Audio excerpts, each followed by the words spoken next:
So hello, people. I'm happy to be here. We're going to do some meditation today. And I thought what we would do is we'll start with visualizing the Buddha or something, and then we'll go through, or we'll just do short sessions and we'll do the entire Lam Rim, just brief guided meditations. We've got like 4 hours in total, I think. So maybe we'll do like 15 minutes and then a 5-minute break. Another 15 minutes, we'll just do real short and sweet with a little break in between where you can get a bit of a wriggle, and we'll start again. We'll do like that, and then we'll have a lunch break, and we'll do the same in the afternoon. Okay? Everybody, good enough? Okie doke. So it'll just be ad hoc, me chatting away as usual, but I'll just leave some spaces in between the chatting so you can chew the meaning. That's the point, you know. I mean, to do analytical meditations properly, I remember reading a commentary from Tsongkhapa. You've got to have sort of like you have to have the logic of a brilliant mathematician. I mean, most of us haven't trained our minds to that degree, so we can stumble along using our conceptual thought. But I mean, we don't really use really clear logic. We've never learned debate. We haven't gone into our minds deep enough. We haven't studied the Dharma deep enough. But we can do what we can to kind of taste the meaning of these different points in the Lam Rim, you know. So we're going to combine it with a bit of concentration and then a bit of analysis. So we'll just start just very casually. Don't need to put prayers or anything up, Dondra, but I like to just do it very casually sometimes. Just think, okay? Think. We're here together today for as long as you're going to be here.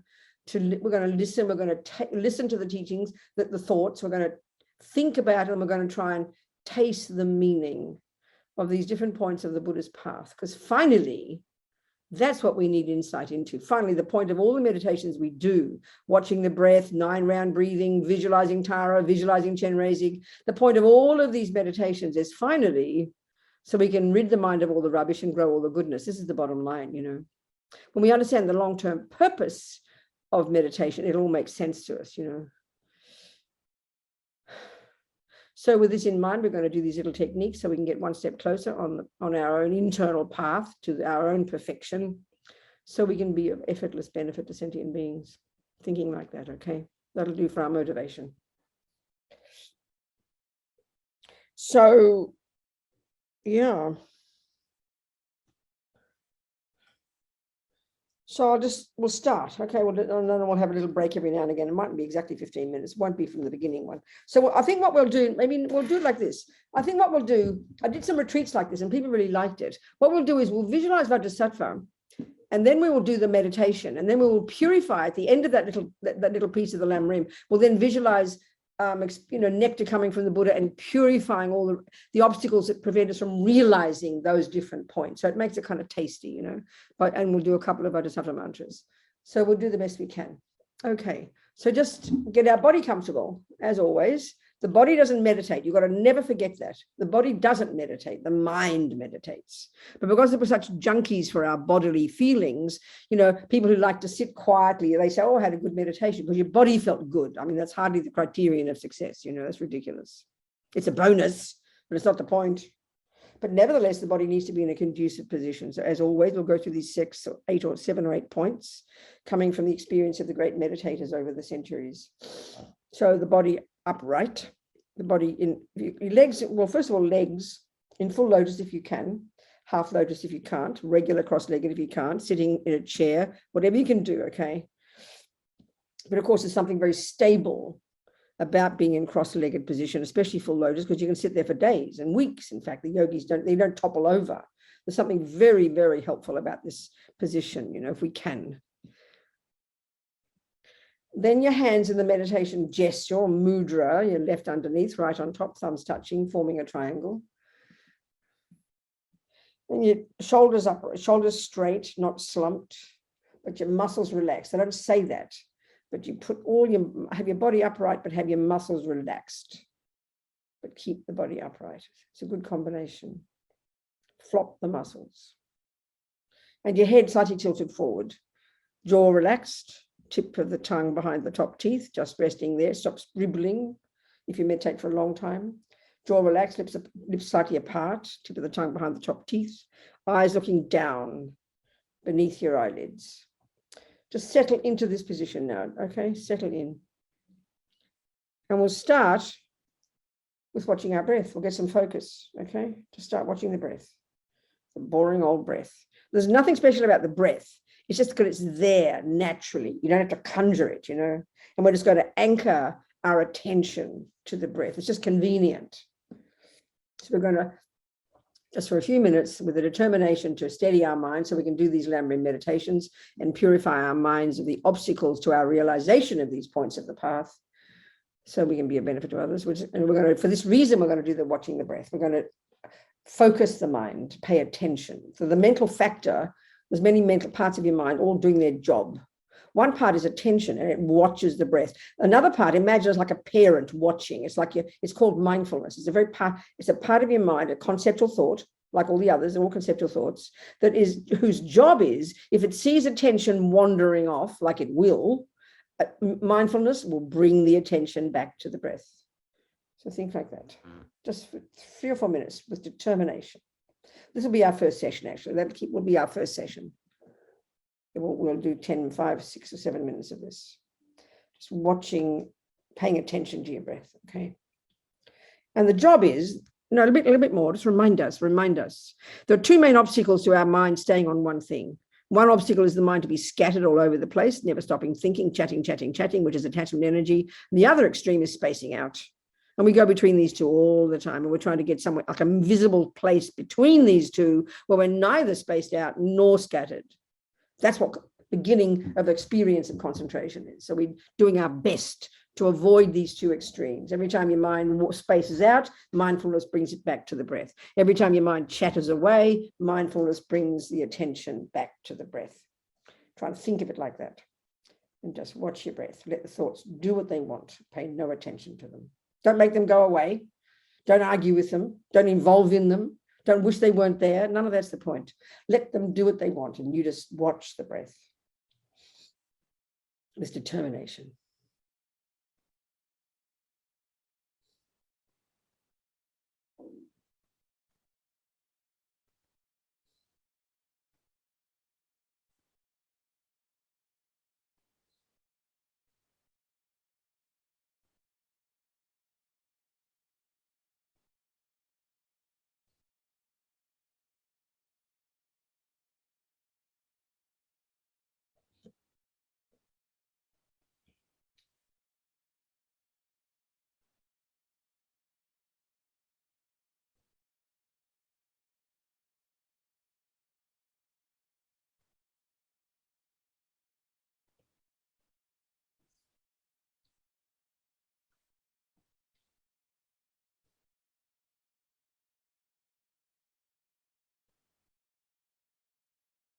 Have the feeling of stepping back from the thoughts. Usually we're completely absorbed in them, you know. Get a feeling of stepping back. Just your attention on that sensation at your nostrils.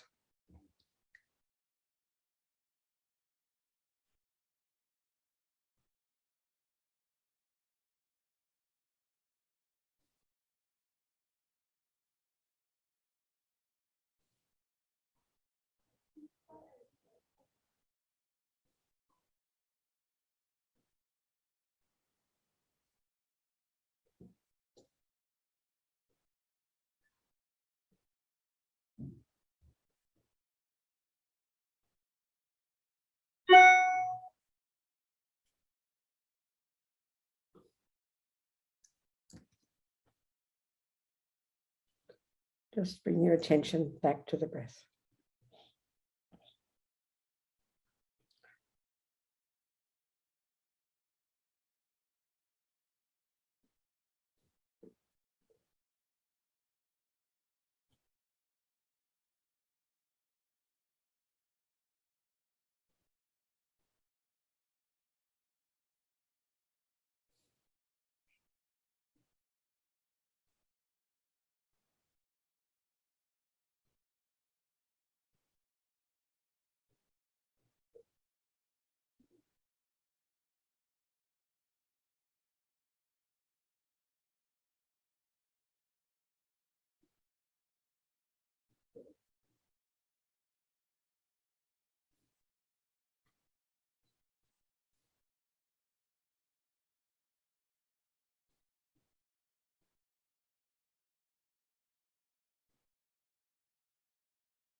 Just the breath. Kind of adjust the attention to get it on the breath.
Keep your attention sharp and focused, not spaced out.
Just the breath.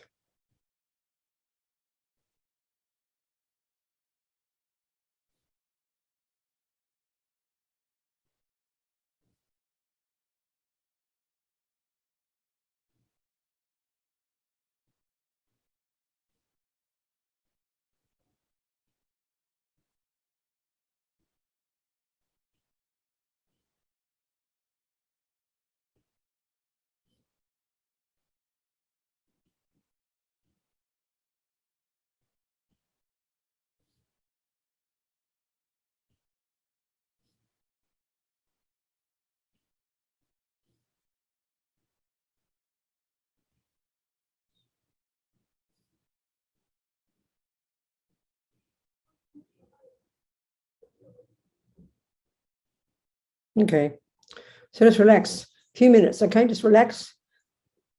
Don't get distracted, but just relax your body. Relax your mind, relax your body for a few minutes, and then we'll do our next session. We'll do it like that. Just a few minutes break, okay? No discussion, no talking, no looking at your iPads or iPhone. Treat the day like a retreat if you can. Don't get distracted. Just stay with yourself, relax for a few minutes, okay?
Venerable, are you talking with us?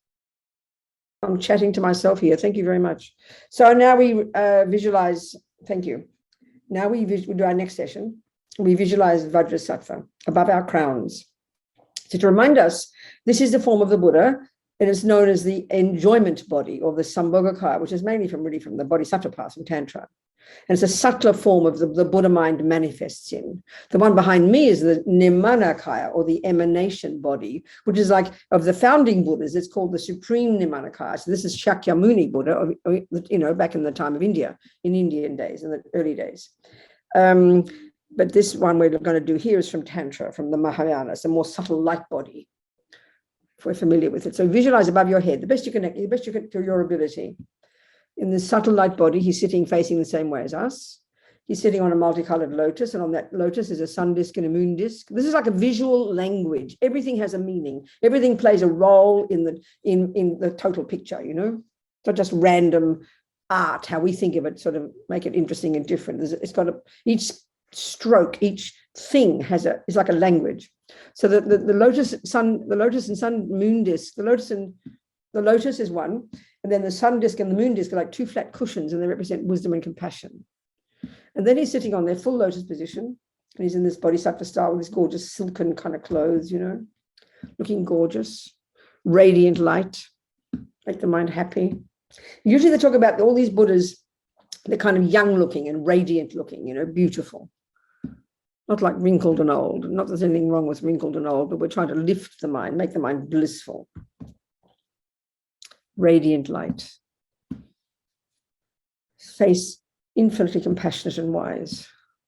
He's holding a bell in his left hand, crossed at his heart, and a dorji in his right hand, crossed over the left hand. And this is the union of the two truths, the union of method and wisdom, the union of compassion and wisdom, whatever you want to say.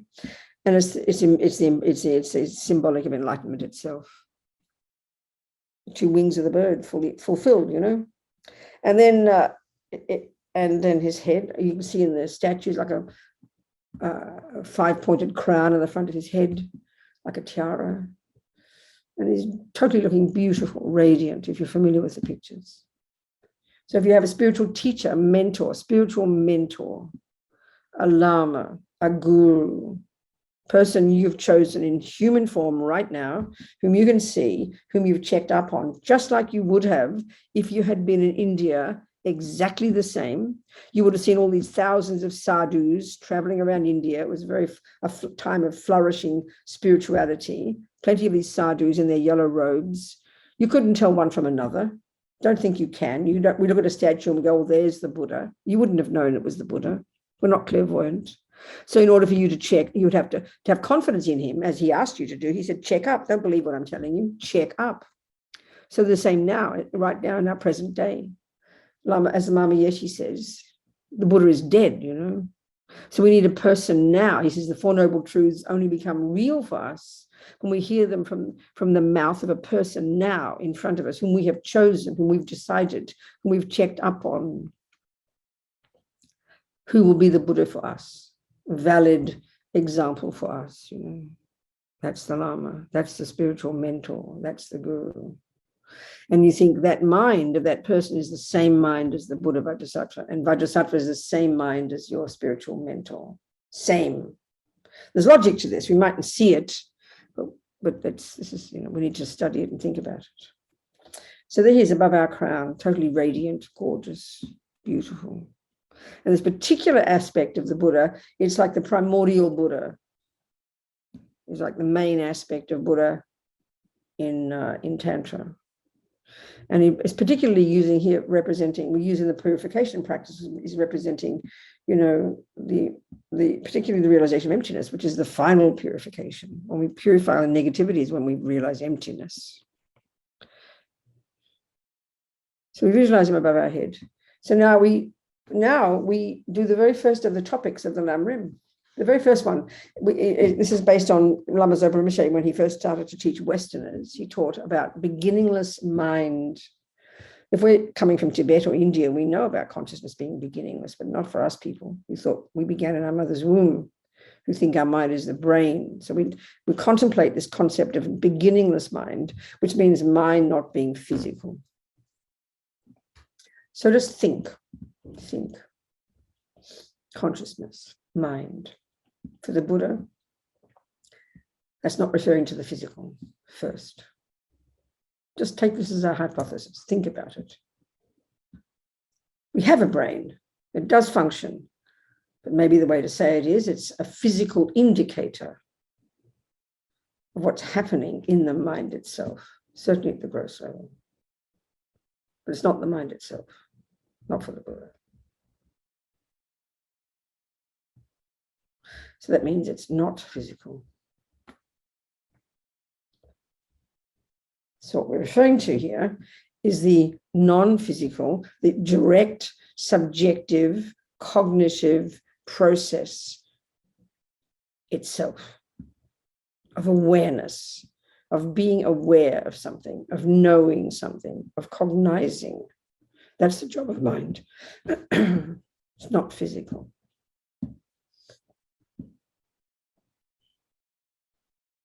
It includes our thoughts, raging, crazy thoughts, positive, virtuous thoughts, our feelings, emotions, intuition, instinct, whatever you want to call. All of that is your mind. Your capacity to cognize sound, that's consciousness, not the ear, consciousness. On the basis of a decent working ear.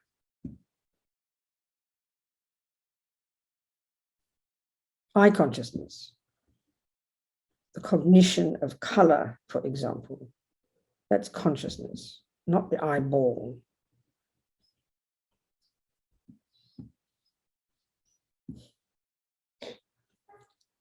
So one of our questions is, where do I come from?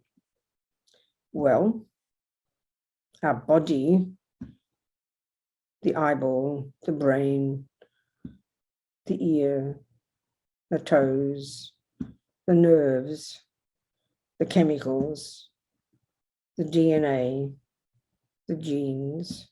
These are physical. They come from mummy and daddy. That can be proved.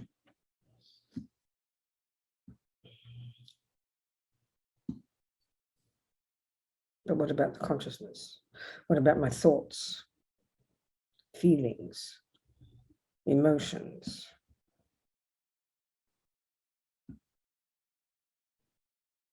They can't come from your parents, the Buddha says. They're not a function of the brain.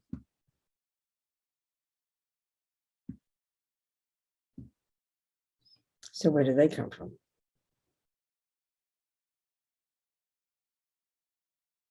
Our first instinct is we get them from somebody. If you're a materialist, they come from mummy and daddy. And you track them back to mummy, daddy, grandma, grandpa, and the monkeys, isn't it? Not for the Buddha.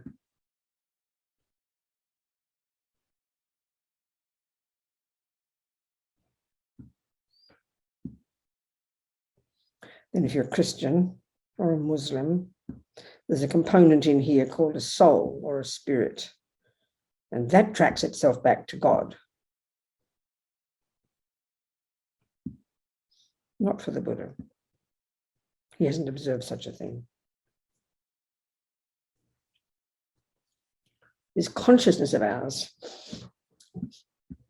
So think of it, this is the exercise we're going to do. Think of it as a river of mental moments or a chain of unbroken links of mental moments. So this moment of my cognition, what's its source? Well, most directly, it's the millisecond before this one. In this chain of mental moments. Where did that one come from?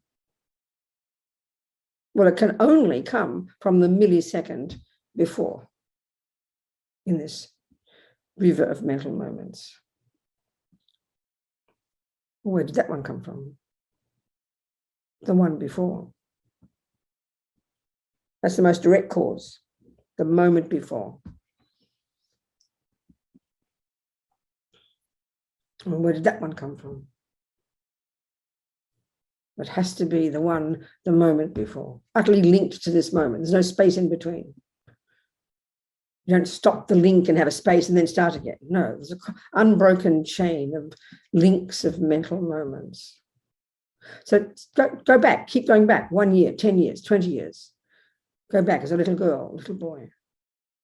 When I was 2, and I woke up that morning, 2. Where did that moment of my cognition come from? The previous moment, nowhere else. Go back to when you were 1.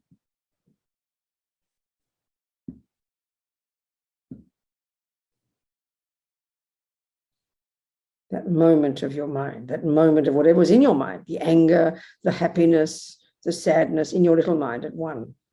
That moment of cognition came from the previous moment of cognition, nowhere else. And go back to when you were 6 months. Same. That moment, at 1 minute past 1 p.m., came from the second before that, in the same continuity of mental moments, the same river of mental moments, this unbroken chain of mental moments. Go back to a month, same. Where did that moment come from? The previous one.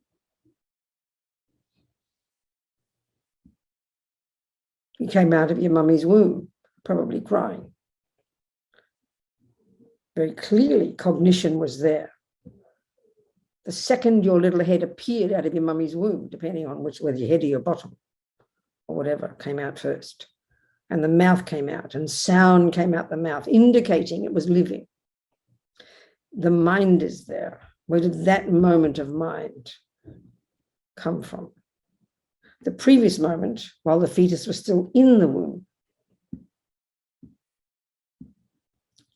And go back 3 months of the fetus, when it was only 6 months old. Where did that moment of cognition come from? It can only be the previous one. Can only be.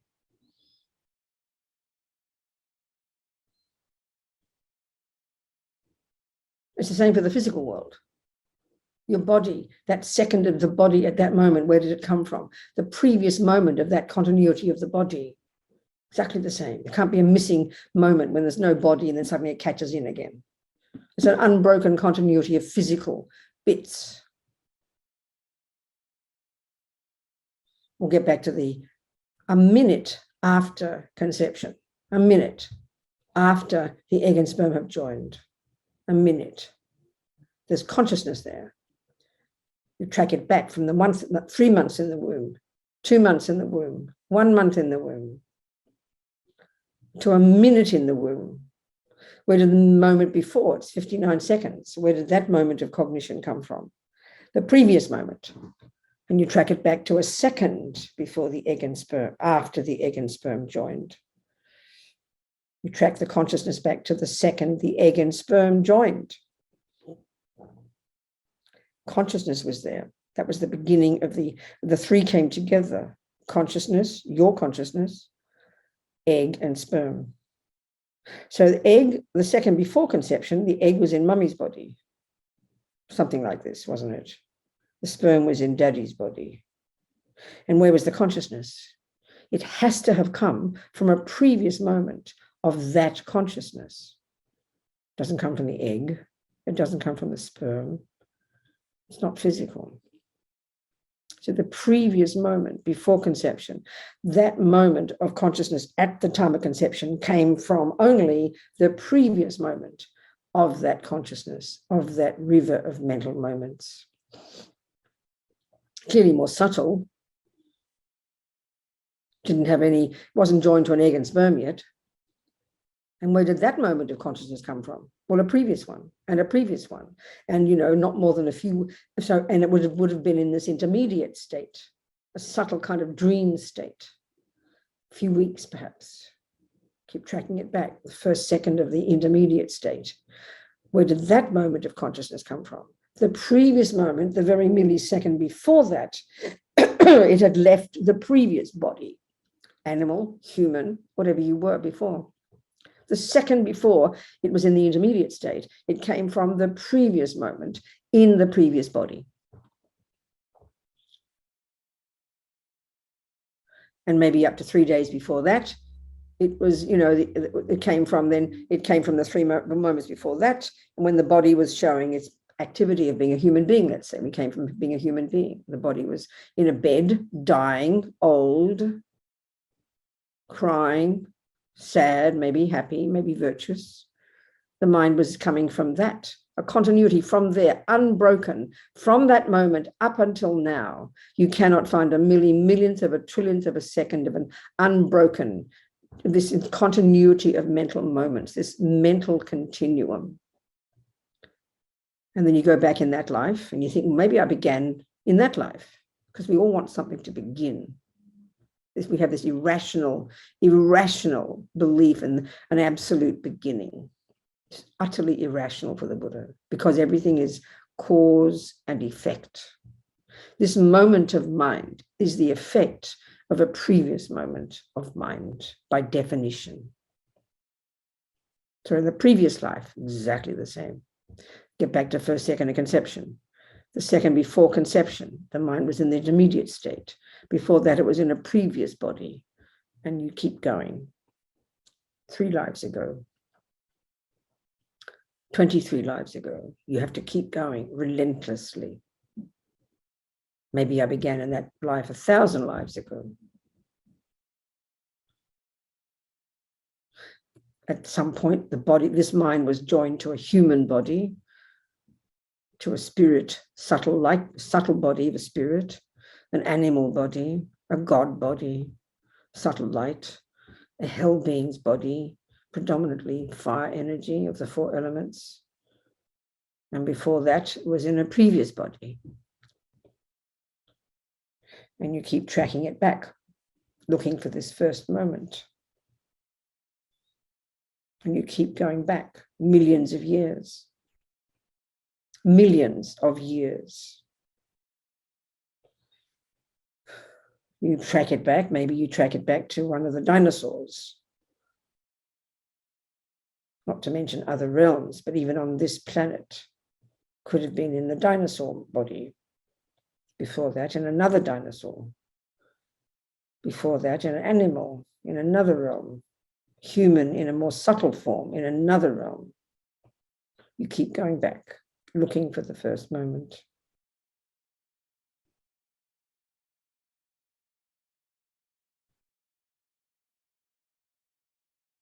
And you won't find a first moment, because that implies that it didn't have a cause. It came out of nothing. How can something, anything, possibly come out of nothing? Impossibility.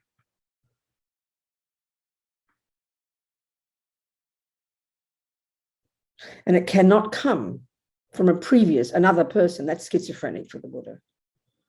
If your mind came from a holy being, a God who is enlightened and completely omniscient, then your mind by definition is omniscient.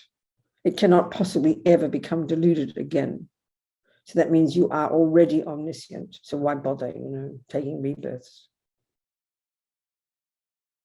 If your mind comes from mummy and daddy, then you have the same characteristics of mummy and daddy. It is bizarre to think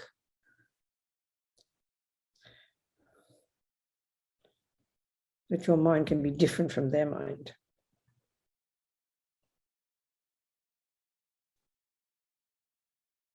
Our mind is beginningless, the Buddha would say, as nutty as it sounds. And it's only nutty to us because we have another belief instead, an instinctive belief in something that is not caused, that's permanent, uncaused, somehow miraculously. It's not rational, Buddha says.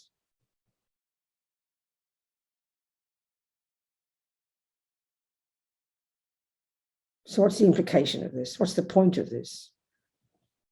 That it's my mind. This is my mind. No one gave it to me. No one did it to me. And the contents of it, same. If there's anger in my mind now, then it too is beginningless. If there's compassion in my mind, it too is beginningless. All the states of mind are just characteristics of this mental continuum. And if they're there now, they cannot ever have started. This is logic. But what Buddha has found is that some aspects of the mind, the delusions, the anger, the neuroses, the beginningless ego grasping, the beginningless attachment, he has found from his own direct experience that this isn't at the core of our being. It is mind. It is beginningless. But because they're faulty, irrational misconceptions, they can be removed from the mind. They're adventitious. This is Buddha's amazing finding. That's his experience. The entirety of Buddha's teachings are to help us get rid of these. And why would we? Because they are the source of suffering.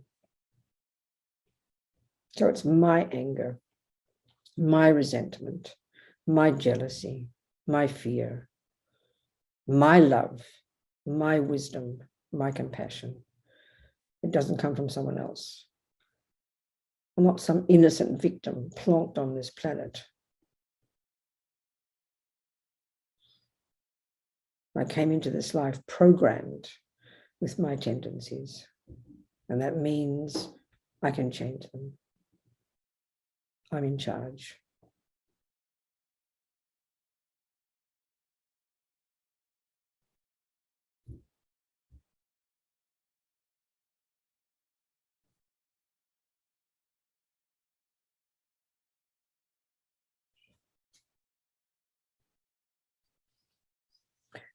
So now we visualize Lama Chenrezig so happily sending radiant nectar from his heart that arcs around and enters our crown and fills us completely. And we imagine it totally purifies all the imprints of all this ridiculous, irrational grasping at permanent me, grasping at inherent me, grasping at, mind coming from someone else, grasping at mind being the body, all these misconceptions. Putting atomic bombs on them, just simply filling us with nectar and all these imprints of the misconceptions about beginningless mind.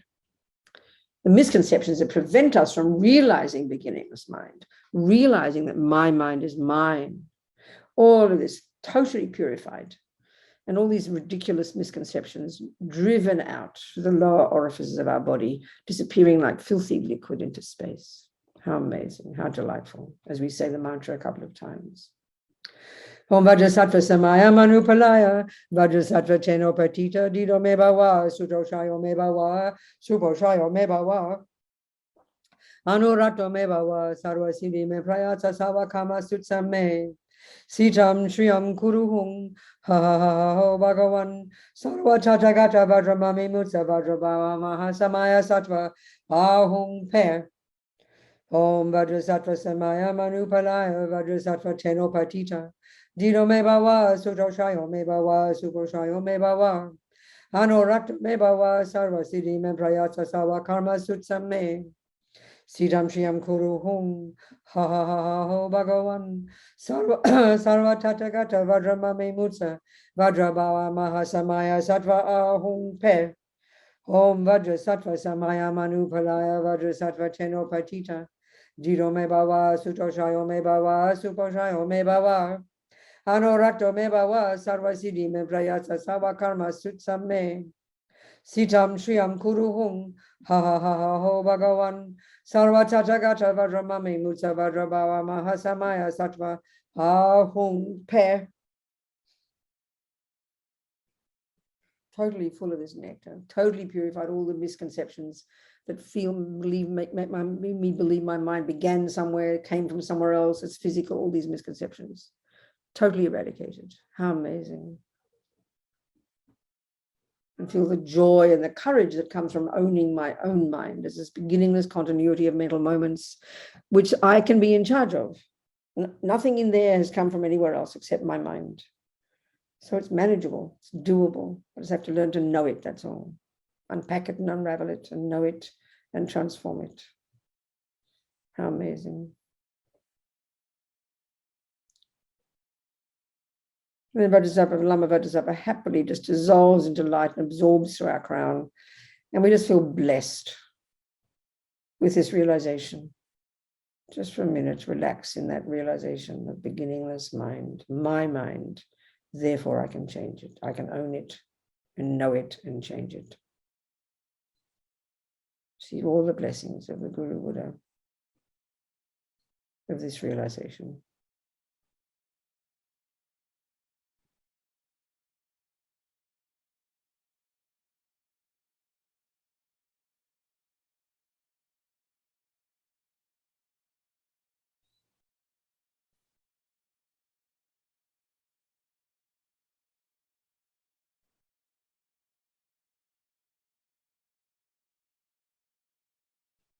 So just stay with that, relax, don't get distracted, just for 5 minutes, okay? Do what you like, go to the toilet, stand up, wriggle, but try not to be distracted. Don't talk, try not to if you can.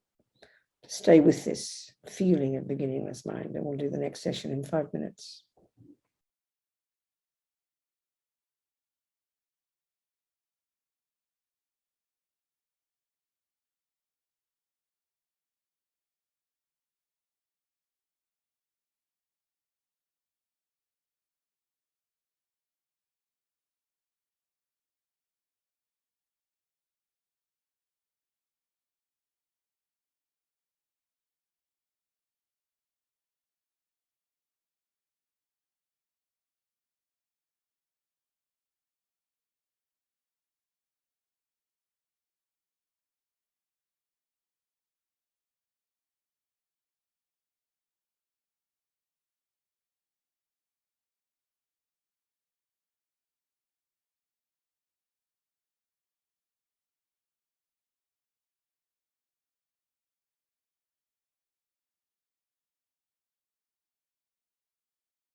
Okay, let's continue our next session. Just get your body settled. Just relax. Imagine instantly again Lama Vajrasattva above your crown. The Buddha manifesting, your Lama's mind manifesting as the Buddha for your benefit, solely for your benefit, right above your crown. Feel the presence of enlightened energy, showing you the method, showing you the way, showing you what you can become.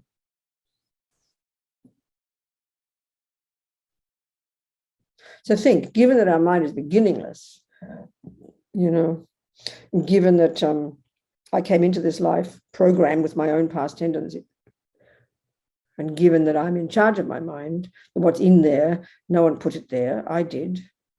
So then knowing that the nature of this mind is to have these delusions be removed, they don't define me, knowing that I can become a Buddha.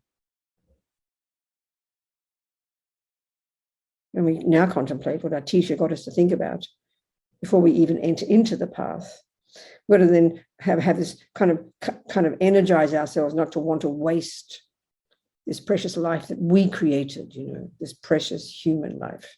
We utterly take for granted, as if somehow it was a gift from someone. We think God made me, the universe made me, I'm lucky, I'm not lucky, mummy made me, daddy made me. There's this feeling of disconnectedness from what we are and our circumstances, isn't it? It's just fantasy. We've made that up. This is my life that I created.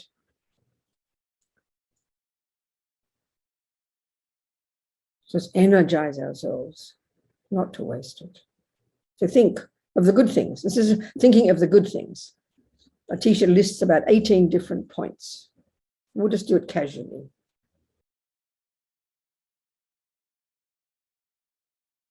If we compare humans with other creatures that we can even see, animals and the bugs, it's evident that it's like a miracle, like winning the lottery to get a human body. Well, of course, it's not luck. This is the point. When we're sort of one of the 1% of sentient beings, and we've got a human body. It's utterly incredible if you think every being created the cause themselves to have the body they've got. All the billions of bugs, all the slugs and the rats, and all the billions and billions and billions of fish in the depths of the ocean, covering most of the planet. Due to their past actions, their mind went into those bodies. And look at ours. Unbelievable, just getting a human body. And not just that. We're part of the 0.0001% of fortunate humans. We have access to things, like a miracle. We have access to food and things and credit and beds and a roof over our head and friends, even one. All the things that enable us to sustain the body. And the miracle of that is it gives us access to the mind. If you're so overwhelmed by such agonizing suffering, you can't think of anything but the pain, then you can't do anything with your mind. If you're so overwhelmed by having to need to work 18 hours a day to get a bowl of rice, you have no luxury, no time, no leisure to work on the mind. We have that leisure, even if we're not that rich, even if we are a little bit unhealthy. It's astonishing. All these conditions that we've got and all the absence of bad conditions. This is not just accidental, but we take it for granted. So don't. We've got these conditions. And so think the point of this, think of the good conditions. The fruit of your past actions. No one gave them to you. It's not luck. There's no such thing as luck. It's superstition.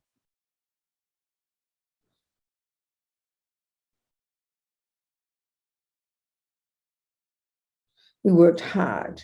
We must have worked unbelievably hard at non-killing for a start, just to get the human body, at generosity to have access to even a grain of rice, kindness to have supportive friends. All these conditions, which are the fruit of virtue, but which are essences in themselves, but we need them so we can function, so we can start to access our mind and listen. And then we have access to the big miracle, we have access to spiritual teachers, spiritual teachings. That's a miracle on this earth, to have access to valid spiritual teachers. And they just didn't come from nothing either. We created that due to our past connections with the Dharma, with the Buddha, let's say. That's why we're here now. Seemingly stumbling across it. We didn't.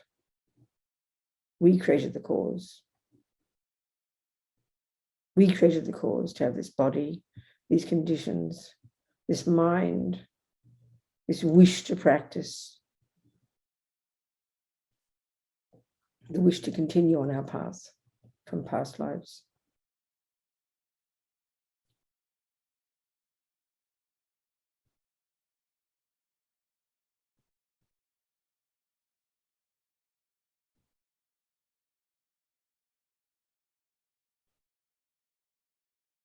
The tragedy is when bad things happen, then we start to question, that often we need bad things to give us a wake-up call.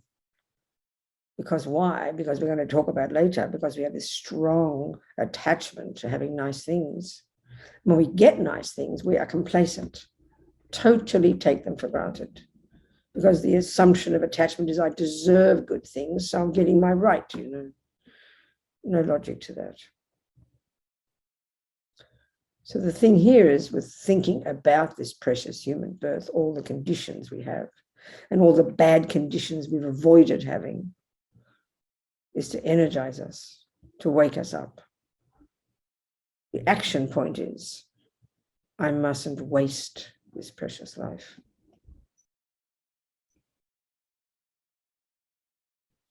It's like,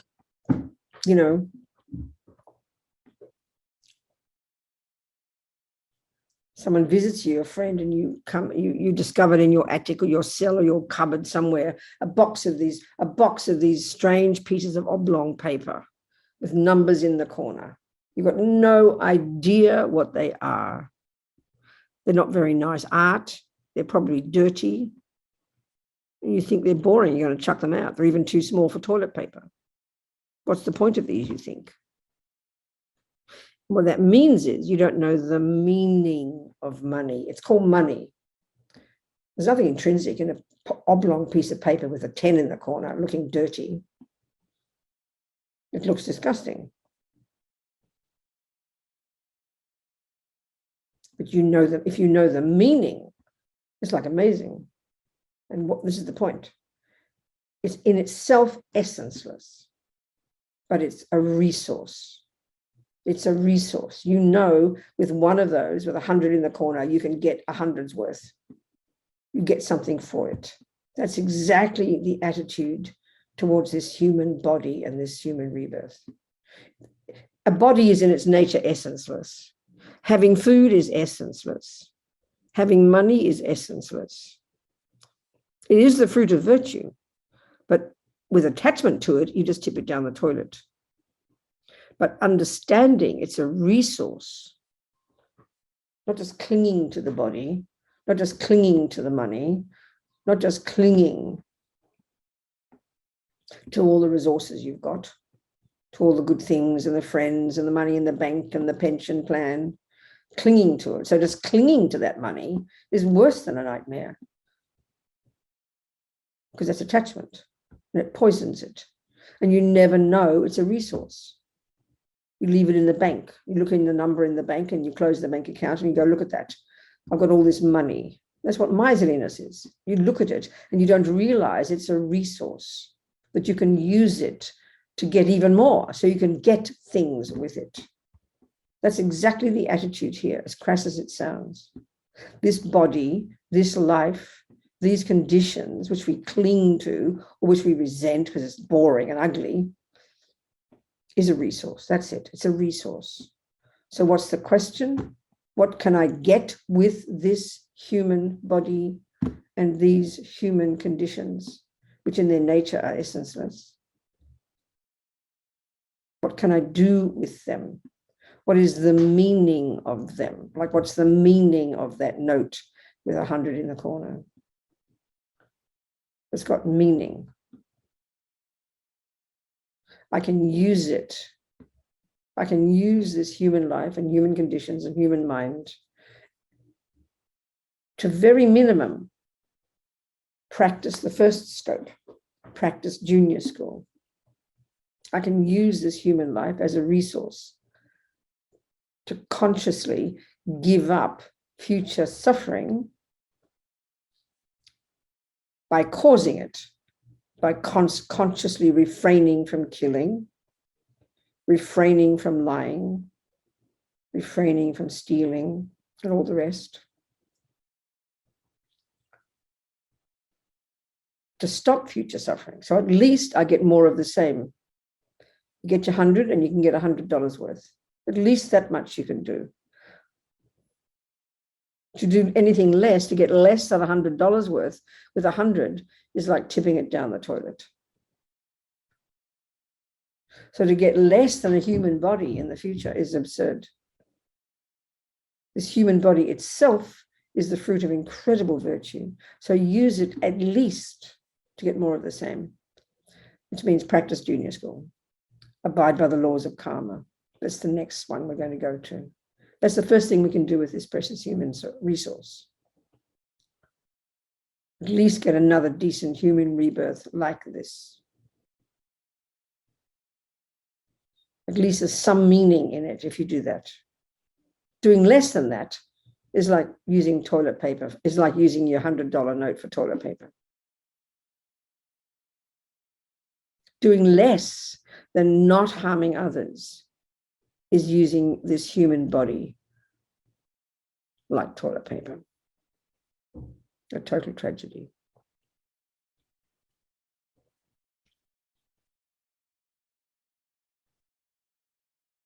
But you can do more with it. You can get way more than $100 worth with your $100 note. You can get incredible results from using this human body in human life. You can get renunciation. You can give up the cause. You can go to high school, middle scope, and get renunciation. And you can even realize, by giving up delusions and even realizing emptiness, you can do that. You can get out of samsara altogether. You can get out of needing a human body altogether.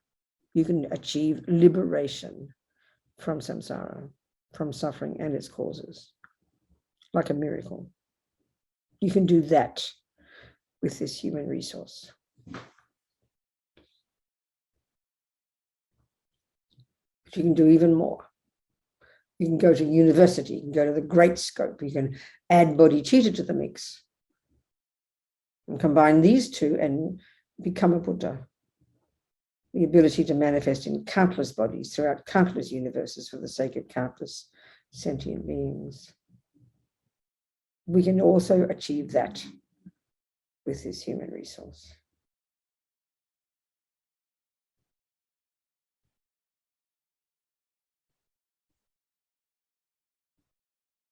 So think, I'm not going to waste 1 second of this precious life that I worked so hard to get.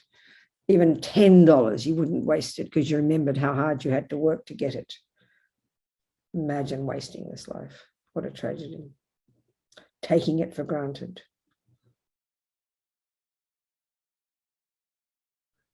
So Vajrasattva so compassionately sends his radiant nectar, arcs around from his heart, enters your crown and fills you completely and purifies all the misconceptions in the mind that prevent us from realizing this precious human body, this precious human life, these precious human conditions, and prevent us from having enthusiasm, joy at having this unbelievable resource, like a miracle, but which is not a miracle, which we caused. Removing all those imprints and giving us enthusiasm, delight, to not waste this precious life, filling us with nectar and all those delusions, the obstacles that prevent us from realizing this, disappearing like filthy liquid throughout the lower parts of our body.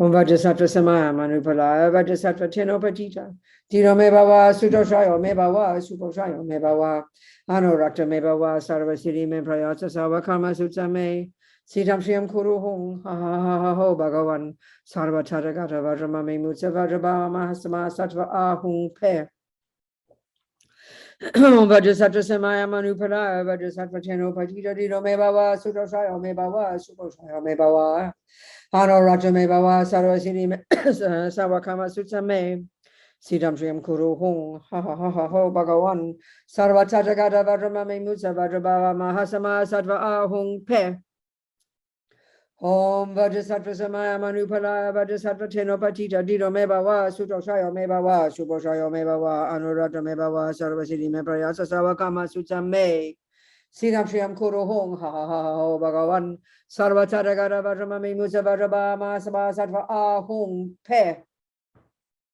Totally purified, full of this blissful nectar, and feel full of this enthusiasm, this joy, this recognition of the preciousness of what we think is this boring old life. Well, I'm fat, I'm ugly, I'm boring, I can't do this, I can't do that, haven't got this, I haven't got that. That's all we think about.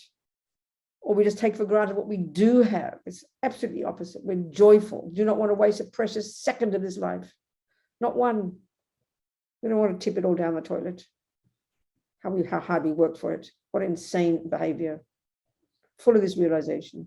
Joy, enthusiasm, not to waste this precious life. Delight in that. The Nama Vajrasattva dissolves into a light and emerges, comes through our crown and merges with our body, speech, and mind. His energy and Lama's energy, body, speech, and mind, Buddha's energy, body, speech, and mind, our energy, body, speech, and mind, merge. And be so delighted, full of the realization of this precious human rebirth. Determination not to waste 1 second. Full of these blessings.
And just sit with that for 5 minutes. Just sit with it quietly.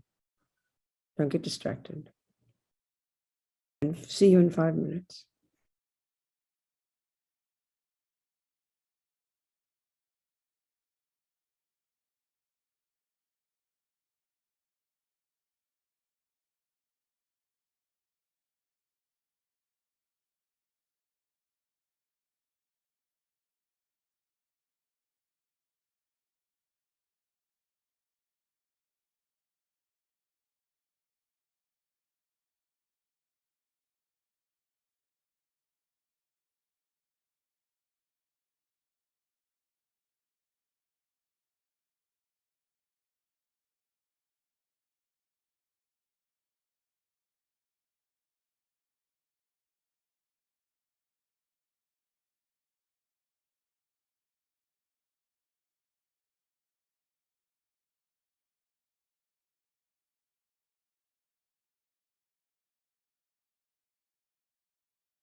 Okay, everyone.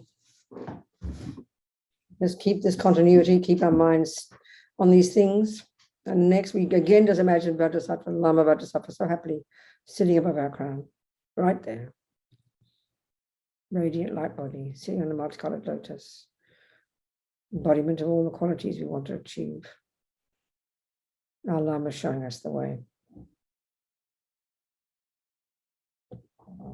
So now we think, given that this mind of ours is a beginningless continuity, which means it's my mind, and it's got this marvelous potential to be free of delusions and full of goodness, given this.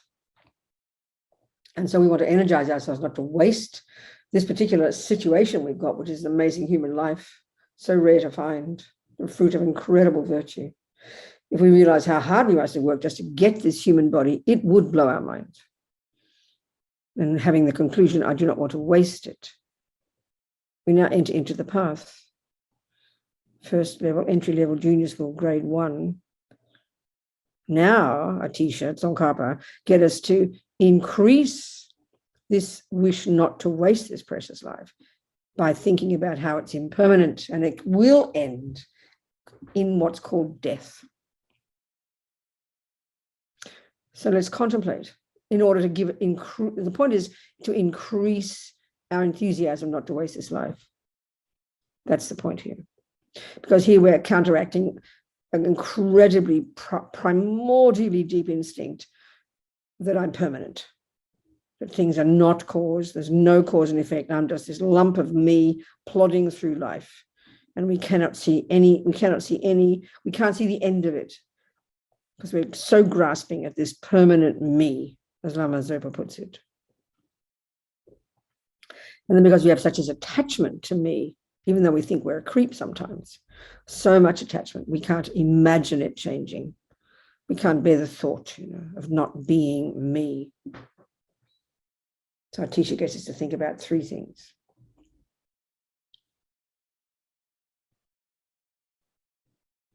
The first is that death is definite. Sure, we say, we know that. But no, we don't. We live in utter denial of it. So how to counteract that denial? Well, not to mention sitting like this, thinking it through, but just in daily life, everywhere you turn, staring at us. Impermanence, the definiteness of death is staring at us. All the creatures, the little bugs, all the rats, all the humans. Every second, somebody's dying. We know from history, we know from medicine, we know from logic. It's rare to live past 100. We know that. So everybody who comes into life will die. Death is definite.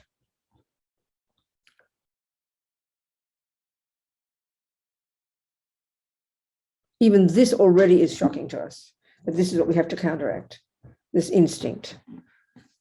So we can see it outside, people dying, but it's always out there, isn't it? Death is out there, isn't it? Death is out there. Death is in Ukraine. Death is next door. It gets close to home when it's our mummy or our daddy or our baby or our pet. Then it really gets close to home, but it's still not me. It's someone else dies. It's too unbearable to think it'll be me. And that's what we have to practice. As Pavanka Rinpoche says in his Heart Spoon, this will happen to me. That second, it becomes a wake-up call.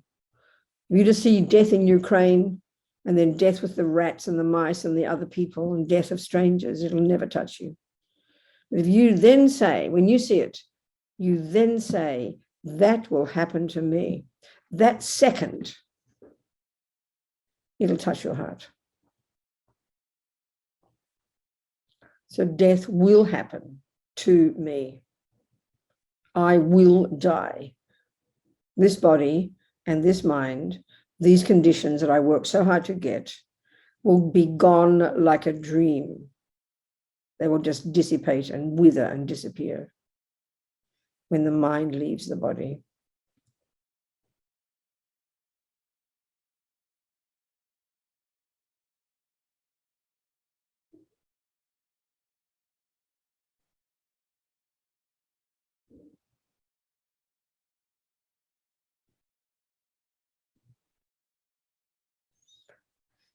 But not only is death definite, the more shocking one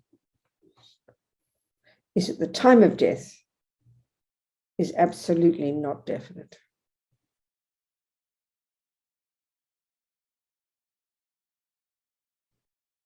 That we do not like. We're even prepared to think, I will die, but it's comfortable because it's in the future. Long time in the future. So you feel safe. That is very, totally ignorant.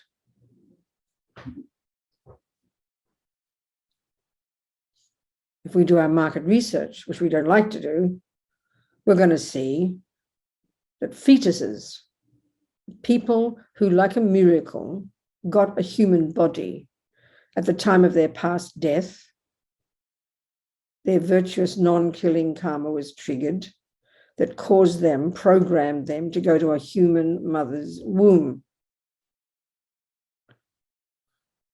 They won the lottery and got a human body. But they had the experience similar to the cause of past killing. So in that womb, they die.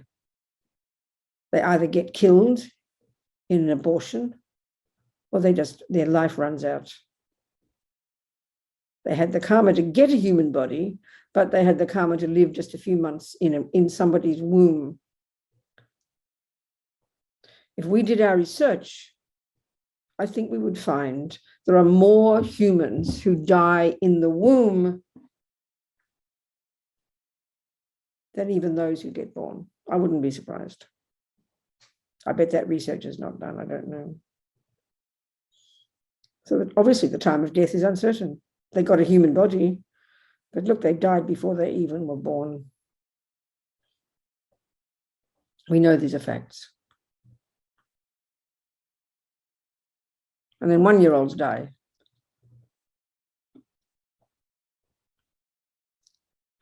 That's why when we see babies die, it's so shocking to us, like a terrible mistake, isn't it? Like it's wrong. No, they just didn't have the karma to live. They didn't have enough petrol in their tank. They had the non-killing karma to get a human body, but they didn't have enough of the non-killing karma in the third track of karma called experiences similar to the cause, which is indicating the length of your life. So dying young or getting killed is a specific result, an experience similar to the cause result of past killing. So look at the babies who die, and the 1-year-olds, and the 2-year-olds, and the 17-year-olds, and the 30-year-olds. Just suddenly they die. It seems so shocking to us.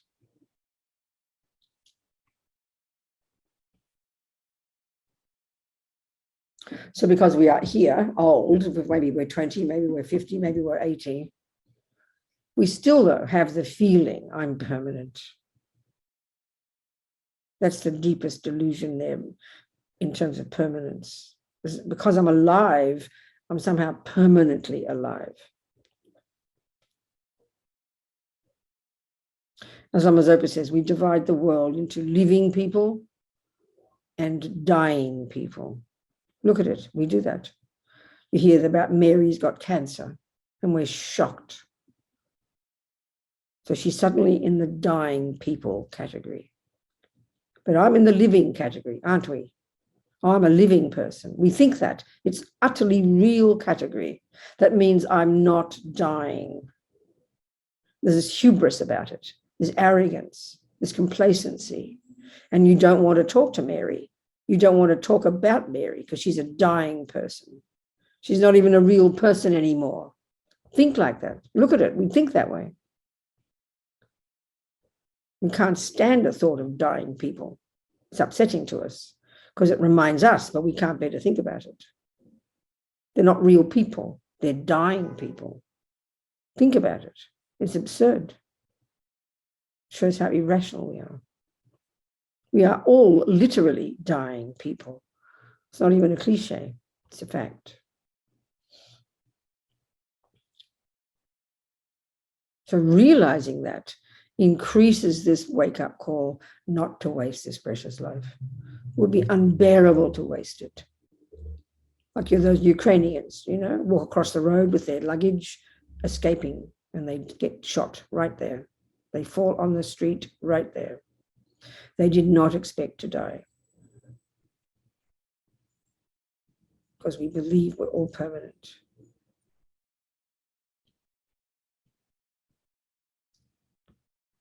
So the third point, the conclusion, the point of it all, given that my mind is a beginningless continuity of mental moments, given, therefore, that it will leave this body when I die and carry on, and given that every action I do that's labeled negative will sow seeds in this mind that will ripen as my future suffering when I die, and given that my virtuous actions will ripen as happiness after I die,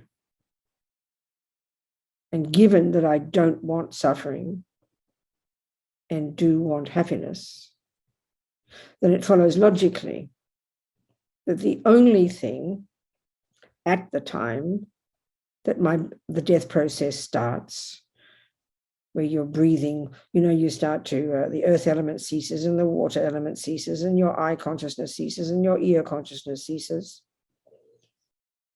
And eventually your mind starts to go. Your ability to think anything starts to go. And as the breathing stops, and then at the time, maybe days later, when you're unconscious, the mind will actually leave the body. At that time, in fact, before that, at the moment that in the death process, at the time, it's about before you stop breathing, that the karmic seed in your bank vault of billions of karmic seeds, the karmic seed that will be triggered, that will determine your next rebirth, it's either a negative one or it'll be a positive one, basically, one or the other. And given that you only want it to be a positive one, and the main one is one of your non-killing karmic seeds, rich, delicious karmic seeds from conscious, intentional, non-killing, practiced, no doubt, as Lama Zopa says, in the context of keeping vows of non-killing, which we're going to talk about next. We only want one of those to be triggered. So to have access to lots of non-killing, delicious, virtuous, intentional karmic seeds, then that implies the only thing that's necessary, in other words, the only thing that's important to me, the only thing I can take with me when the mind leaves the body, that's the point. The only thing I can take with me when the mind leaves the body is, the only thing I want to take with me is those virtuous karmic seeds. I don't want the negative ones. I don't want them to ripen, at least. The body I can't take with me. My beloved, my brand new boyfriend, girlfriend, my money, my pension plan, my babies, my dogs, my cats, my forks and spoons and antiques and chairs and tables, the things that we all hoard. Our money in the bank, our memories, they'll stay in the mind, yeah, that's okay. But you don't want the rubbish ones. So the only thing that will be of any use as that death process starts, and it will, and we don't know when, are the virtuous karmic seeds. That's it. So the conclusion from this, the action point, get the wake-up call and increase the wish not to waste this precious life. Not 1 second of it. How tragic. So think, I could die today. Best, Lama Zopa says, I could die today. Best, think, I will die today. Best, think, I will die today. And we won't waste today. That's it. Live in our vows, do all the things to nourish those karmic seeds. That's it. So Lama Vajrasattva so compassionately sends radiant nectar pouring into us, all the blessings of the realization of death and impermanence. Increase this wake-up call, forcing out all the ridiculous imprints of all the wrong views of permanence and grasping and fear at this life and this body and this ignorance of death and impermanence that causes us to live in total foolishness, totally disappeared into space. Not one atom left of these imprints, full of this nectar. Vajrasattva samaya manupala, Vajrasattva teno patita, dido me bawa, sutoshayo me bawa, suposhayo me bawa, anuratra me bawa, sarvasiri me prayata sawa kama sutsa me, siram shriyam kuru hung, ha ha ha ha ha bhagavan, sarvatara vajramami mutsavajabama samasattva ahung pe. Vajrasattva samaya manupala, Vajrasattva teno patita, dido me bawa, sutoshayo me bawa, suposhayo me bawa, Anorakta me bawa sarvasiri me prayasa sawa kama sutsa me siddham shriyam kuru hum ha ha ha ha bhagavan sarva tathagata vajramami mutsa vajrabha mahasma sattva ahum pe. Vajrasattva samaya manupala, Vajrasattva teno patita, dido me bawa, sutoshayo me bawa, suposhayo me bawa, Anorakta me bawa sarvasiri me prayasa sawa kama sutsa me siddham shriyam kuru hum ha ha ha ha bhagavan sarva tathagata vajramami mutsa Vajrabhama sattva ahung pe. Not one atom left, full of this blissful realization of death and impermanence and the enthusiasm and joy to increase my wish not to waste this precious life. Not 1 second of it. How foolish. And Lama Vajrasattva very happily dissolves into us, filling us with these blessings, filling us with these blessings of realizing impermanence and death, and the enthusiasm and the delight not to waste his precious life.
And just sit with this a few minutes, 5 minutes, sit with that, hold on to it, feel it, taste it, don't get distracted. See you in 5 minutes at 22.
Right, nearly there. Another minute to go.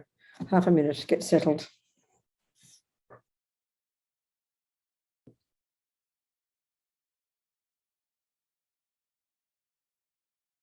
So imagining Vajrasattva above our crowns. Again, right there, the Buddha, our spiritual mentor manifesting as the Buddha for our benefit. Encouraging, asking us blessings, showing us how to become, showing us our potential. So we think, given that my mind is a beginningless continuity of mental moments, which is my mind and its contents are mine, therefore I can have control of it. And given that I have the power to rid the mind of all the rubbish and grow all the goodness, then, then we move into thinking about the processes of this human life, which is the amazing resources it is that the essence of it is that I've got these resources in which I can do exactly that. Actually, there's one point I forgot to add in there, which is what Tsongkhapa adds in, which is after thinking about the processes of this life, before the thinking about the processes of this life, and after thinking about the beginningless mind, we need someone to show us. We need a teacher, an embodiment of these qualities. Tsongkhapa makes that as a meditation. So just think of the necessity, the logic of that. Just think of the logic of that briefly. It makes sense, I think of music. It's exactly the same. Don't make it like religious. My mother was a musician. She taught me, I did singing, but let's pretend it was music, playing the piano. Let's pretend it was Bach. She taught me Bach music. Now, Bach is dead. How else am I going to learn to embody Bach's music within my mind unless I have a person in front of me who is themselves the embodiment of Bach? Not possible to look at those notes on a cold piece of paper, not listening to anything, just on that piece of paper. How could you possibly get the living meaning of that music? Just from music, it is so obvious. So where did my mother get her Bach from? Her teacher, her embodiment, her living example of Bach. And where did they get it from? And you track back in an unbroken chain of living knowledge holders, and they go right back to Bach. It's exactly like that with Buddha. How can we even question it? It is beyond bizarre to think that you, by reading, not even reading a book, because a book comes from, maybe reading Buddha's, Sanskrit words or his Pali words, that you can actually think, you can become enlightened on the basis of that. If you're a highly realized being, having done it in a past life, yes. But we need a person in front of us. It's so obvious. There's nothing esoteric about it. It's just obvious. And yet one of the commonest questions among Buddhist, religious, spiritual people in the West is, do I need a teacher? It shows we don't understand what we're talking about.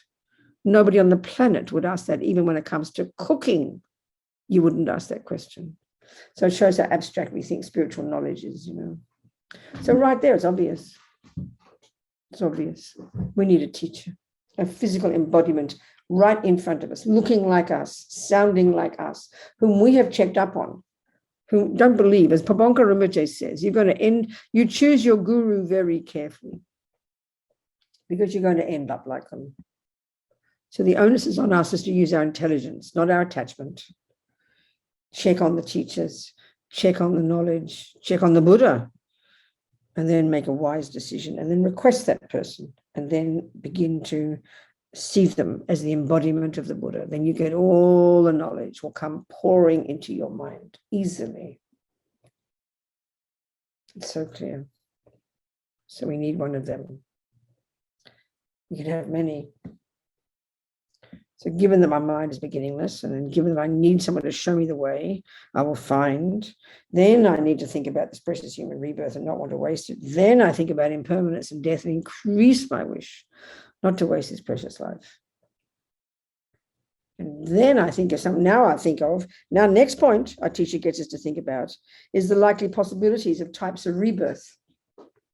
Given the Buddha's view that there are countless realms of existence and that we all have imprints to do negative things in our mind as well as positive, And then we look at some of the suffering results of people, of the suffering results of negative karma ripening. We very clearly, even if you can't even think of animal realm, even if you can't think of being born as an animal, not to mention others, even just you think of being born as a human, but with terrible conditions. Look at the world, please. Forget animals, just look at the human world. Look at the unbearable suffering of being in war zones, being tortured, being burned alive, being smashed to pieces. Look at all the unbelievable suffering, experiences similar to the cause from past killing. Look at all that. Who wants to have a life like that? Who wants to be born ignorant? Who wants to be born completely insane? Who wants to be born with, strong tendencies to lie or steal? Who would want that? Who would want that? Even this alone should be enough for us to think, oh, thank you very much, I don't want that kind of rebirth. And then we think, well, whom can we turn to? So here we turn to the Buddha, whose teachings it is that our teacher is embodying. And we then have this and develop some confidence in the Buddha and his teachings and the spiritual community. And we take refuge in the three jewels. Who are we going to rely upon? The Buddha's teachings, the Buddha himself, the past Buddha of India. Check the teachings, check the Buddha, just like you check the teacher, same. Check the community whom you need to support you, and you rely upon them. It's pretty clear. And then, now we put our money where our mouth is. Now, all of this is priming our mind, getting us ready to actually start practicing. And now we start to practice the methods that will prevent us. The bare minimum here is the beginning of practice. The abiding by the laws of karma, Buddha's teachings on how to avoid future suffering. First level of practice, junior school, how to avoid future suffering. Because we are the creators of our own reality. So here we think about karma. This is where we start to practice. Up until now, it's priming our mind, getting us ready to actually start to practice. So practice is to abide by, is to, if we don't, and what energizes us here, what causes us to stop, what causes us to want to practice. Just like you, in exactly the same way, you've just been to the doctor, and you found the doctor whom to rely upon because you realize you don't want sickness. You don't want diabetes. You don't want cancer. You don't want all these things. And she's just showed you the likely consequences of the possibility of having future cancer, future diabetes. And she's shown you the movies and the videos, and you're full of horror at this thought. And you think, I do not want that suffering. That's the energy here. Very simple, very uncomplicated, not all holy like bodhicitta yet, not all holy like emptiness yet. That's too advanced. It's this straightforward, oh my goodness, I do not want future suffering. And you realize that you are in charge. By what you eat now, you determine your future body. So simple. All the same here, except it's the mind. So you decide, I do not want future suffering. I don't want future suffering lives. No way. So what am I going to do? This is what motivates us to practice abiding by the laws of karma. We miss this in the West. We just think I've got to be a nice person and not kill and not steal because someone said so. No, you're not getting the point. What motivates us at this point to want to not kill, not steal, not lie, not badmouth is that we don't want future suffering. And if we miss this, there's no reason to want to practice a virtuous life because we're not that holy yet. Then later, compassion comes in. Here, it's compassion for yourself. You're energized to not waste this precious life. And how you not waste it is by not creating future suffering. So we think, do I want to have, forget even suffering future rebirths, forget that. Just look at the human one. Do I want to be harmed in the future and have sickness? Do I want to be killed or die young? Do I want to have a tendency to wake up in the next life with a tendency to kill? What a nightmare. I don't want that. Solution, stop killing right now. And think, do I want to have future suffering such as people cheating on me, my relationships all ending, no one trusting me. No, I don't want that. That would be a nightmare. Do I want to have a stinky, repulsive environment, smelly, full of yuck and disgusting? No, I don't. Then don't cheat on your partners. Have some morality when it comes to our relationships. Don't cheat on your partners. Don't get driven by sexual attachment. Do I want to be totally poor and have no access to good things, struggling day and night just to survive, just to get a grain of rice? Do I want to be born with a mean, miserly, selfish, self-centered, mean mind? No, I don't. Do I want to be stolen from? Do I want to be never given things? No, I don't. Do I want a disgusting environment where there's no access to nice things? No, I don't. So then solution, stop causing it. Stop stealing.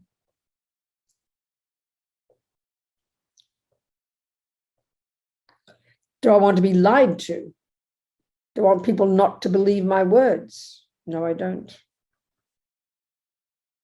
Do I want to have crummy physical environment? I do not. Do I want to have a tendency to be duplicitous and to lie all the time? No, it's a nightmare. Solution, don't lie.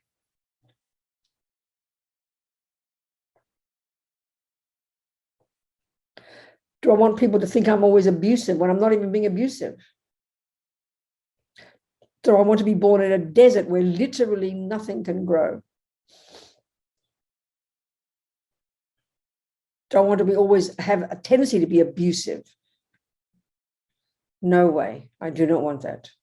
Solution, don't cause it. Don't abuse people. Don't use harsh speech.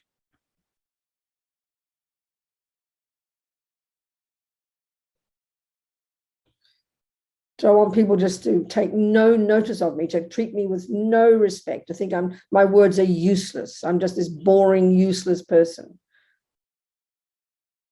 Again, do I want a crummy environment where nothing grows nicely, no access to nice grounds where things aren't sweet and nice? No, I do not. And don't just rabbit on about nothing. Don't just waste your speech.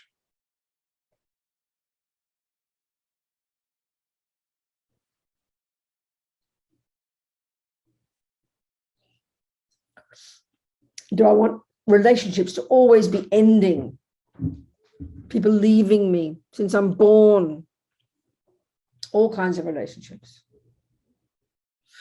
Do I want to have the habit to be always talking behind backs, always finding fault, always criticizing people? Do I want people always to be criticizing me behind backs? Unbearable. I do not want that. So don't cause it. Don't say bad things about people when they're not there.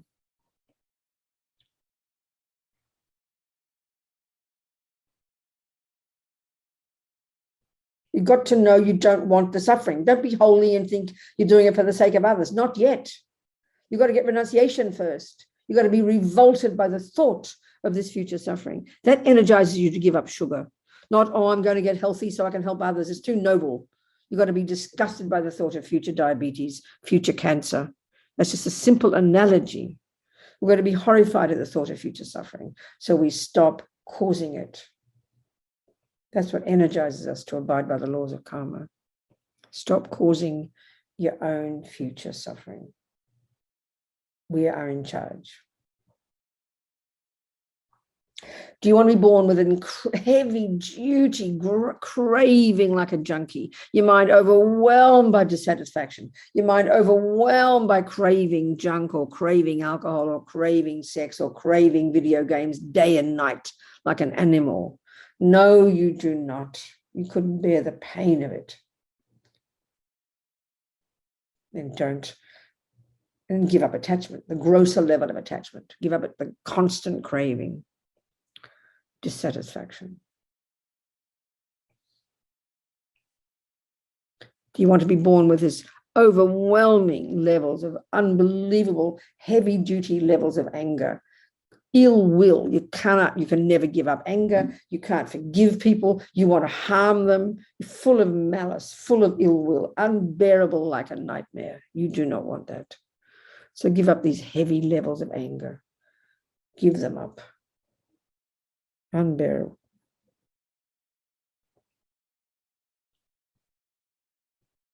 Do you want to be ignorant and stupid and can't put two and two together and be full of conspiracy theories and believe in the QAnon and all these insane, demented ideas that just anyone tells you something and then you run out of it, you go out of your brain believing in it with an idiotic, idiot mind, superstitious, fundamentalist, rigid mind, I'm right, you're wrong. You want to live in fear like that? You do not. So give up this gross ignorance.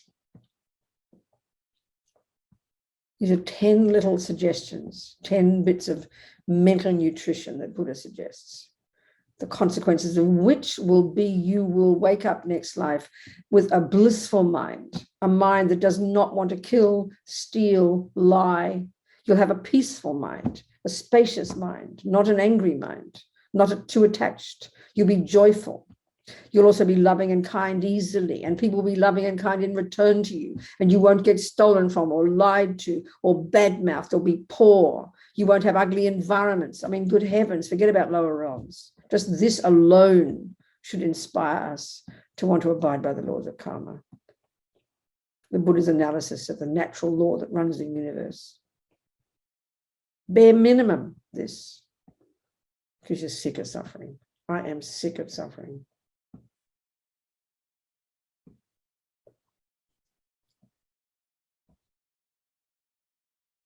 So happily, Lama Vajrasattva so happily sends nectar pouring into us, filling us with the realizations of wanting to give up killing, stealing, cheating on partners, lying, bad-mouthing behind backs, abusive speech, rabbiting on about nothing, heavy-duty ill will and anger, heavy-duty constant craving, heavy-duty ignorance. Just these 10 little instructions, simple 10, nothing special. Amazing, like a miracle, the results this will bring. And this is not even talking about being proactively virtuous yet. It's being proactively non-virtue, proactively giving up non-virtue. Already the marvelous results of this in terms of just another decent human life with decent human conditions. Minimum this. So intelligent, not impossible, quite doable. But you have to want not future suffering, not just to be holy and think you're going to get judged and be seen as a nice person. You've got to be really full of the wish to not suffer because you're sick of suffering. That's got to energize us. That's what's got to energize us to want to abide by the laws of karma.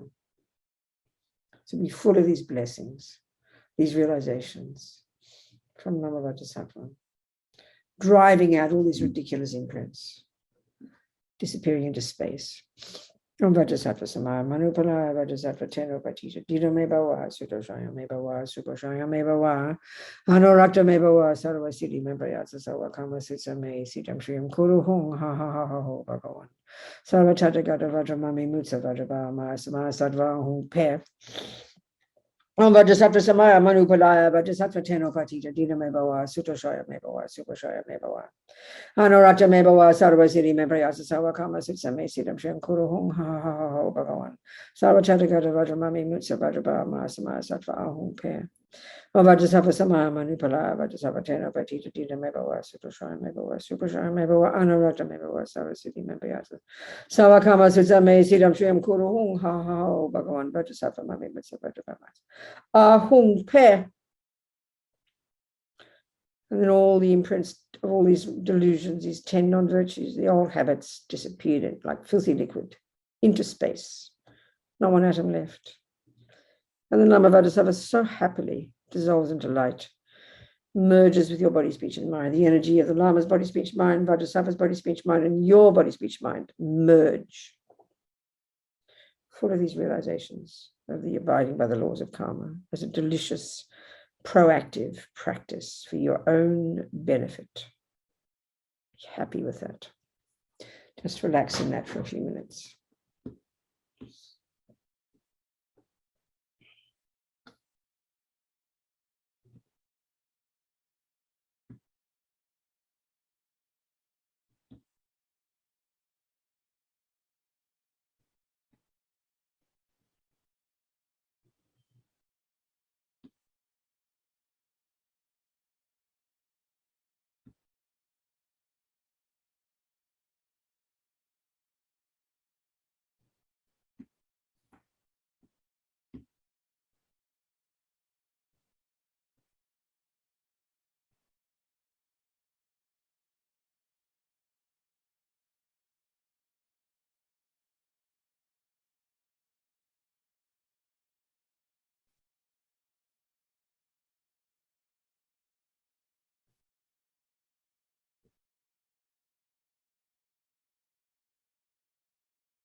Okay, sweetie pies, have an hour's break, lunch, dinner, whatever it is for you, and try and keep it internal. Try not to gossip.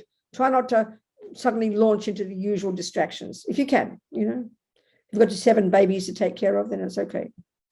Otherwise, try and stay inside, try and stay internal. Beginningless mind, necessity for teacher, precious human rebirth, death and impermanence, future suffering, and karma. That's it. Okay. See you in an hour. Thank you, darlings. Thank you very much, Venerable Dundrup. And delight, delight, delight, delight. Rejoice, rejoice. Be delighted. Okay. See you soon. 1 hour. I'm here again.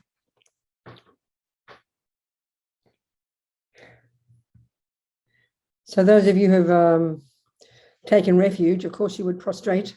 That's just protocol. If you haven't taken refuge, you're not really feeling like a Buddhist, then you don't need to. I've done my 3 prostrations. All right. Okay.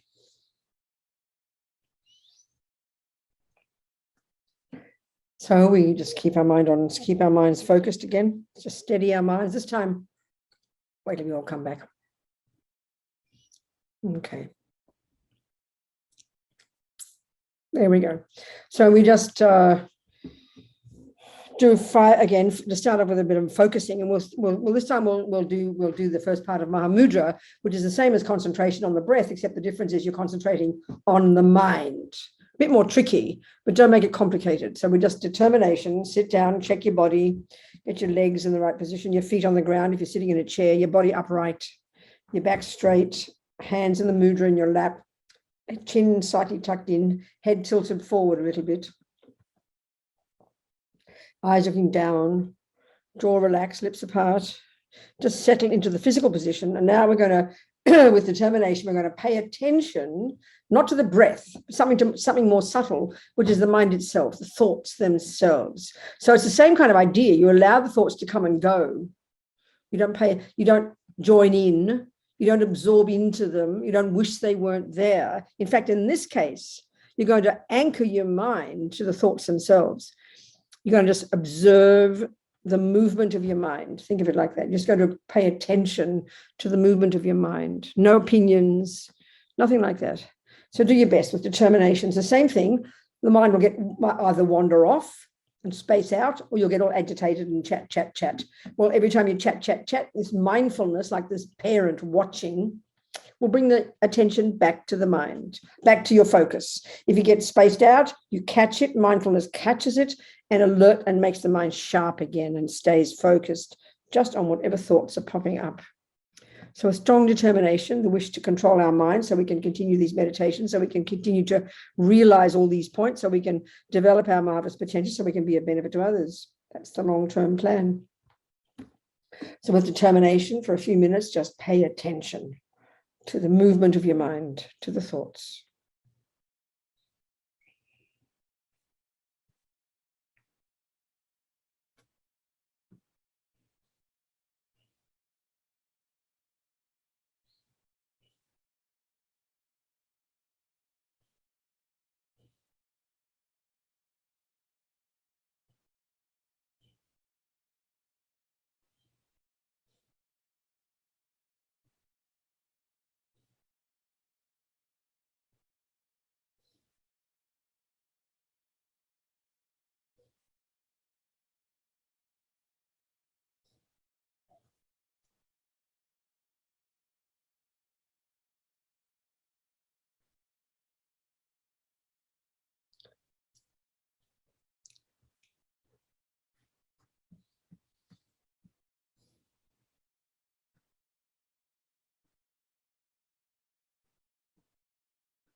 Just bring your attention, just adjust your attention.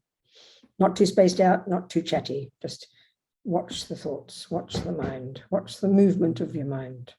Stay steady, focused but relaxed. Let thoughts come and go. Just watch.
Okay, that'll do. Just a couple of minutes. So now, with this focused mind, just remember, we first thought about the continuity, the beginninglessness of our mind, the non-physicality of our mind, and therefore the ownership of what's in the mind. That's the implication of that point, not just some intellectual concept. It means what's in my mind is mine. And then because we know this mind, the point is this mind of mine has this marvelous potential to lessen the delusions and grow the goodness, then this sense of ownership of it, So the next point, we need to find someone who can show us the methods. We need to have the embodiment of Buddha in front of us, the spiritual mentor, and see the logic of the reliance upon that person. It's just so reasonable. Then on the basis of this, we think about the preciousness of this human life and not just take it for granted, not want to waste it. It's a rare opportunity. Even if we just compare with the rest of humans, we're unbelievably fortunate, but it's not good luck. We created it. So the conclusion is, I do not want to waste this precious life. So then we enter into the path. On the very first level, we increase our wish not to waste this precious life by thinking about how fragile it is, and it will definitely end, and we have no idea when. So don't sit complacently, don't rest on our laurels, have a sense of urgency, healthy urgency, not to waste this precious life, because we know it'll end at any time. And then we think all the likely possibilities of future suffering. If we look at the world, don't forget other realms, forget them, but look at the human realm, please. Do we not notice that people are being abused, raped, tortured, harmed, they're poor, they suffer, and then people do it? So both of these, where do they come from? From the programming of those minds in those habits. You're either doing the actions or you're receiving the results of them. This is the tragedy of humans. And so here, this is the wake-up call for us is, well, I know I don't want that future suffering. If I take another human birth, I do not want to be lied to, harmed, abused, poor, suffering, living in garbage environments full of fear and loathing. I want to have positive states of mind. I want to have a good environment, the very minimum. This is logical if my mind does continue. This I can say with certainty. I do not want future suffering in that way. So then the logic is you stop causing it. This is where we take responsibility. So by relying upon the Buddha and his teachings, we have confidence in them. We apply those teachings. Now we start to put our money where our mouth is. Now we begin to practice abiding by the laws of karma. Those 10 simple examples, 10 simple instructions Buddha recommends us. We've just went through. We decide not to kill, not to steal, not to cheat on partners, in other words, don't misuse our body based on delusions to harm others. And then speech, not to say words that aren't true, not to rabbit on about nothing, not to badmouth behind backs, not to abuse people. And then finally, the mind, the beginnings of working on our mind. control the grossest levels of attachment and the constant craving, control the grossest levels of anger, this ill will and bitterness and malice and resentful, unable to give up and wanting to harm people, and give up the grossest levels of ignorance, fundamentalism, narrow-mindedness, conspiracy theories, stuck in misery. These 10 little instructions and hardly complicated, bare minimum as our start. So, of course, if we've then committed to the Buddhist path, we then live in the vows and we purify. Still in the lowest scope here. This is where we really strengthen our practice miraculously. We commit to we commit to refuge, we rely upon the Buddha Dhamma Sangha, and then we take vows. And so this enhances our practice 1 billion times. Because vows are so potent. Every second you're keeping them, you're ticking over virtuous karmic imprints in your mind, and you're purifying all those ancient habits effortlessly. And then at the end of the day, you do your purification. You regret the nonsense that you've done with your body and speech in this life and in infinite past lives. Why? Because you don't want future suffering.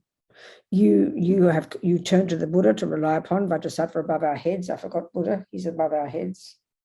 And then you have compassion for those you've harmed. Then you do the mantra and purify, and then you vow to change. You vow not to kill and not to steal. You reiterate those vows. These are the 2 extra amazing parts of our practice that really strengthen it in this very first level of practice. But this will guarantee us that when we die, we'll die a happy death. And the virtuous karmic imprints will be there in the mind because we practiced. So the karmic seeds will ripen easily at the time of our death. Death will be very blissful. We'll be very relaxed about it because we're not surprised. And we'll get another decent human mother with a spiritual practice. Won't have to wait for years again. So we'll keep on practicing our spiritual path. Karma takes care, as Lama Yeshe says. It's a natural law. But we can go further. We can do even more. During this level of practice, we give up the obvious gross level of suffering, but we can give up the subtler levels of suffering as well. We go to the second level of practice, high school, the middle scope. We now get into the mind. We now really become uniquely a Buddhist. We become our own therapist. And so here we're getting to the root of the problem, which is the neuroses, the delusions that drive our body and speech, that cause us to harm others, that cause our future suffering. So when we get to the root of the problem, we start to look into the mind itself. So we start with the three poisons. The Buddha has this view of the mind, very clear. There are states of mind that are neurotic, delusional, disturbing. There are those that are virtuous, valid, reasonable. And what the main job here is to start to distinguish between them. And we need to start to focus in on, identify the 3 poisons, these 3 toxic emotions that are the basis of all the other neuroses. It's a very clear model of the mind. So the root one, which we don't deal much with here, that comes later when we realize emptiness. The root one, the primordial clinging to an inherent me, is the basis of all of them. But on the basis of that, effectively at this level, our main concern, the main cause of our suffering is attachment, this bottomless pit of emotional hunger. And that gives rise to aversion or anger when it doesn't get what it wants. And they give rise to the others, the jealousy, the arrogance, all the nonsense. So we need to identify these states of mind. So attachment. What it is first, most primordially, is dissatisfaction. We wake up in this life with this sometimes chronic dissatisfaction. You see it with some children. You see it with some babies. They're always miserable, always crying, always unhappy. It's their mind. It's their mind, people. Their sad little mind. The predominance of attachment, always dissatisfied, which gives rise to aversion. Some babies are just more happy, less attachment, less neediness, more fulfilled, more content. We bring our own stuff with us. So attachment is this dissatisfaction. Look how primordial it is. Since we're little, There's this assumption, isn't it? That somehow I haven't got enough. That food isn't enough, and those dresses are not enough, and what mummy does is not enough. What I see is not enough. The love I get is not enough. Somehow there's dissatisfaction. We can't work it out. We don't know why, because it's a habit from having practiced attachment before. Then it gives rise to hankering, always thinking, oh, if I get this, if I get that, if I do this, if I do that. We recognize it. And the most primordial level is not satisfied with ourself. I am not enough. I haven't achieved enough. What I do isn't enough. How I look isn't enough. How I sound isn't enough. So primordial. It's always hankering. If I do this, maybe I do that. And then aversion arises when it doesn't immediately get what it wants. Irritation, either violent anger or irritation, upset, frustrated, annoyed, irritated. These are all kind of variations of anger. So we go between this constant attachment, this neediness, this emotional hunger, between that and the aversion. So hard to pin it down. And then these give rise to the other ones. And these voices never stop, chatting away in our head.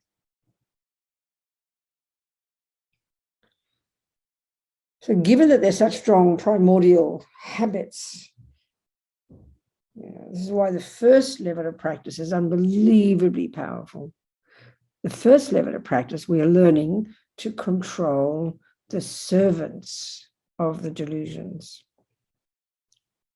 So attachment to food, attachment to the video games, attachment to sleep, attachment to comfort.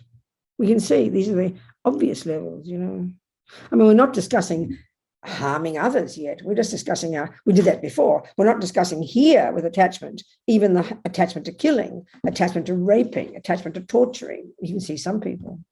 We're just talking the ordinary ones that just harm ourselves.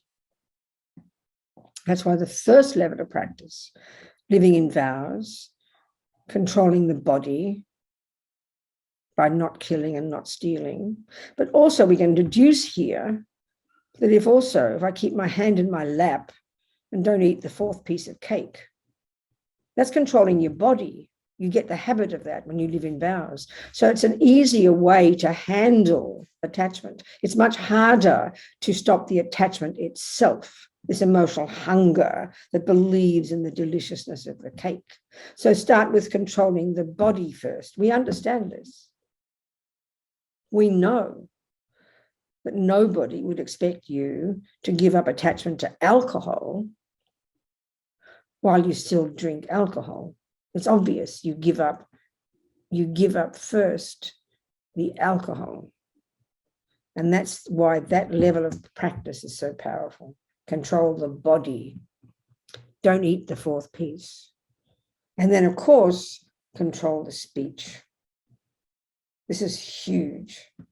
This is all part of genius law practice. But when we look into our minds and see the attachment and see the hurt and see the anger and the resentment and the jealousy and the anxiety, at least try to harness the servants of them, control the speech, like a miracle. This then enables us to identify more clearly the attachment itself, the anger itself, the anxiety itself, which is the second scope of practice, much more difficult. But these two levels of practice go hand in hand. Controlling the body, controlling the speech, which is junior school, helps us then eventually see the mind and slowly, slowly reconfigure these conceptual stories. But the key thing here too is to see the pain and suffering that these states of mind cause us. We're not discussing compassion for others yet. This is like compassion for ourselves. We have to get in touch with our own pain, which is caused by attachment, emotional hunger, expectation, loneliness, all of this. All of these are a function of attachment. We have to see the pain that we experience and see that it's caused by attachment and aversion.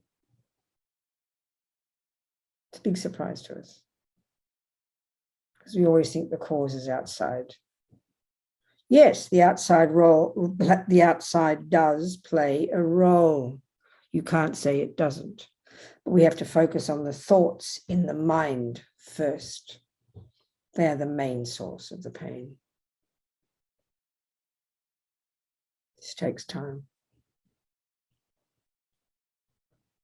And when we're sick of the pain,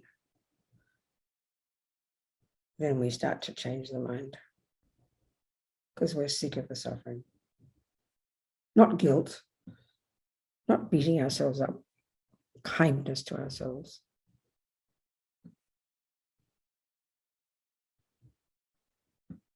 So there's the attachment, dissatisfaction, then the aversion, the finding fault, the angry, the chatting away in the head, criticizing, finding fault, ourselves or others, that never-ending chat. Then the jealousy or the resentment, not fair. Why are they happy and not me? Or what we call sadness that would come from that, which is sort of like, like a bit of jealousy. Arrogance, we don't like to admit to that. But it's the flip side of low self-esteem. It's an over-exaggeration of either our good qualities or our bad qualities. That's pride and low self-esteem. They're like the flip side of the same coin.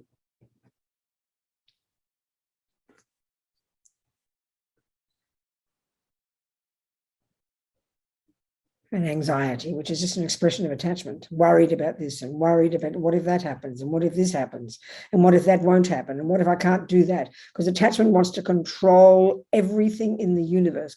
Attachment is very scared. Talk about a control freak. It's a really good word for attachment. If we can't imagine we've got complete control of everything, then we have a panic attack, But the point is, the more we understand impermanence, like before, the more relaxed we become because we know things change. No matter how much we grasp at everything, things will change. So we become more flexible, more courageous, and we stay optimistic. But the key here is to see the suffering of attachment. It goes primordially deep. It's the dissatisfaction. It's the emotional hunger, the hankering, the expecting, the controlling, the manipulating, and the possessing. All of those are aspects of attachment. It's multifaceted. And then aversion, irritation, upset, frustrated, anger, or finally depression. All the aspects of the other state of mind. When attachment doesn't get what it wants. These are the source of our pain.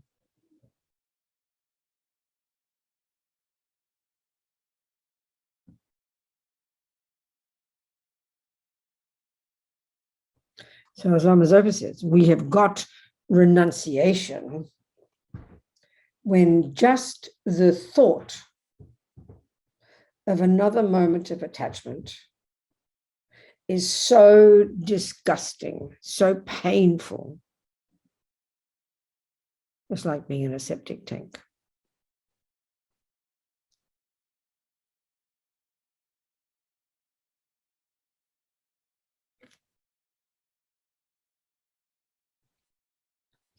So attachment, why it's hard to give it up is because it's focused completely on the outside and it makes all the outside things look more delicious than they really are.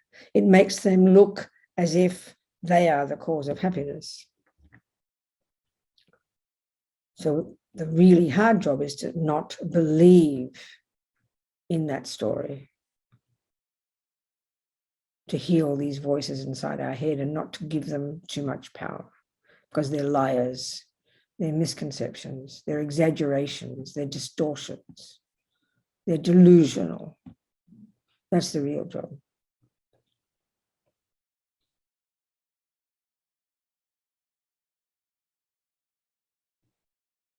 So far, junior school and high school. What comes from this? Accomplishing more and more control over our body, speech, and mind. This is the method to become more fulfilled, more content, more joyful, more disciplined, more relaxed, more easygoing, less up and down, more confident. This is literally the result of working on our body, speech, and mind, junior school and high school. We are the beneficiaries, there's no question.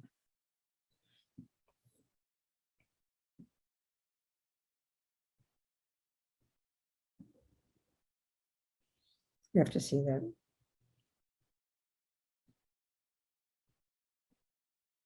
In other words, happy feelings, which is what we want, are the result of giving up harming others and giving up attachment and aversion. It's initially not evident to us.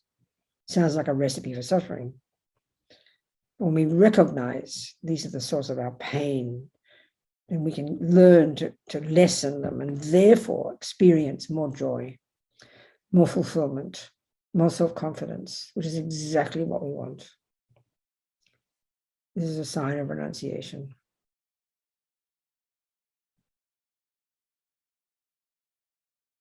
Slowly, slowly. So Lama Vajrasattva so happily sends powerful nectar from his heart that enters our crown, fills us completely, and drives out, specifically here, all the imprints of attachment and aversion and the other ridiculous delusions, all these ancient habits, like filthy liquid disappearing into space. Om Vajrasattva Samaya Manupalaya Vajrasattva Teno Patita Dira Mebawa Sutoshaya Mebawa Sukoshaya Mebawa Anurakta Mebawa Sarvasiti Memprayatsa Salva Kama Sutsame Sitam Shriyam Kuru Hum Ha Ha Ha Ha Ha Bhagavan Sarva Tatagata Vajramami Mutsa Vajrabhava Mahasamaya Sattva Ahung Pe Vajrasattva Samaya Manupalaya Vajrasattva Teno Patita Dira Mebawa Sutoshaya Mebawa Sukoshaya Mebawa Anurakta Mebawa Sarvasiti Mempayasa Savakama Sitsame Sitam Shriyam Kuru Hum Ha Ha Ha Ha Ho Bhagavan Sarva Tatagata Vajramami Mutsa Vajrabhava Mahasamaya Sattva Ahung Pe Vajrasattva Samaya Manupalaya Vajrasattva Teno Patita Dito Mebawa Sudoshaya Mebawa Sukoshaya Mebawa Anurakta Mebawa Sarvasiti Mempayasa Savakama Sitsame Sitam Shriyam Kuru Hum Ha Ha Ha Ha Ho Bhagavan Sarva Tatagata Vajramami Mutsa Vajrabhava Mahasamaya Sattva Ahung Pe. Full of this nectar, full of the realization of the suffering of attachment and aversion and wanting to be free of them, delightfully wanting to be free of them, knowing this is the path to my own happiness. Do never forget that. And then Lama Vajrasattva happily dissolves in delight and absorbs through our crown. And the energy of the Lama, energy of the Buddha, and my own body, speech, and mind energy become one. Just relax in this realization of renunciation, of suffering and its causes.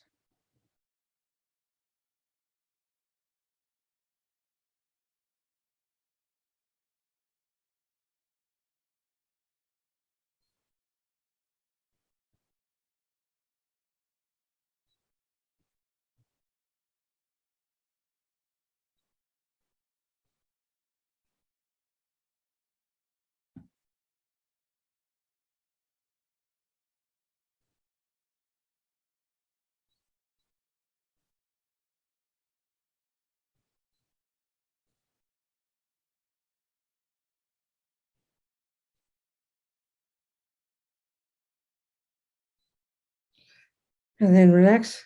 See you in 5 minutes. Just stay with that one. Don't lose it. See you in 5 minutes. About a couple of minutes after the 25 to.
All right, everyone, I'm here. So stay on track. Buddha above your head, Vajrasattva, radiant, clear, full of compassion and wisdom, the embodiment of our Lama's mind. Wanting only to help us, wanting only to show us the way, wanting only to show us our own potential. So having thought about the beginninglessness of this mind and the non-physicality of this mind and the marvelous potential of this mind, wow, then how terrible to waste this precious life. How terrible how terrible to waste this precious life and not use it, to take the advice of the people we have chosen as our teachers, who are showing us by their example what we can become. And then increasing our wish not to waste this precious life by realizing we will die and don't know when. And then increasing our realization, our wish not to waste this precious life by realizing the likely consequences of suffering. And then thinking, whom can we turn to? The Buddha, Dhamma, Sangha. And then deciding, I do not want future suffering, so we stop causing it. It's very uncomplicated. Instead of living in fear of all the future suffering, you do something about it. You stop causing it. And this is where we really realize we are in charge. This is shocking to us because we're not used to it. We are the boss. We create our own suffering. We create our own happiness. We are the boss. So we abide by the 10 non-virtues. And then we live in vows and we purify our mind, getting ahead of the game. And we can die happily, knowing with confidence we'll continue with another decent human rebirth with access to the Dharma and carry on our spiritual path. And then we get to the next level of practice and we get to the root of the problem, which is the delusions. And we start to look into the suffering of attachment. So primordial. Lama Yeshe says, I can tell you about attachment for one whole year. And we will never begin to understand it until we start looking deeply inside, unpacking and unraveling every day, seeing it more clearly, and all the aversion when it doesn't get what it wants and all the other dramas, the arrogance, the low self-esteem, the jealousy, the anxiety.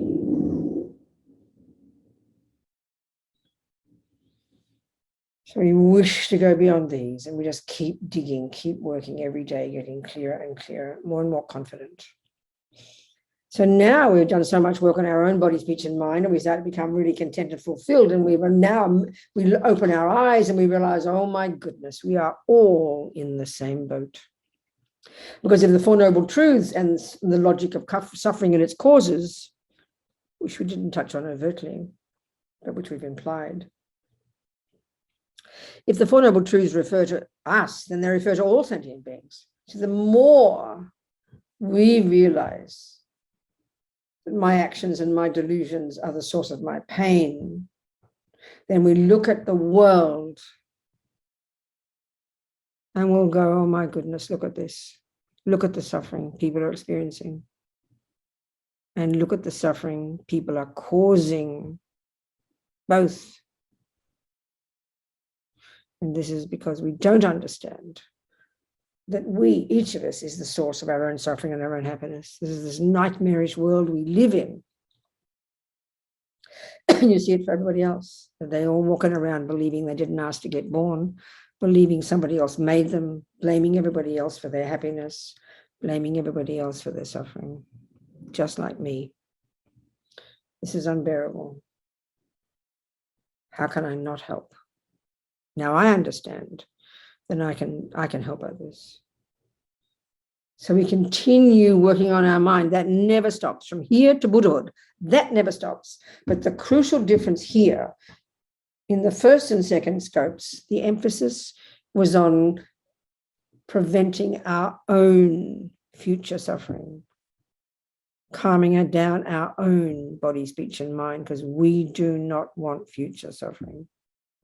We continue to not want that, but now what informs our continuing to work on our body, speech, and mind is because we're beginning to grow this compassion, because we don't want others to suffer as well, because we know now what it's like.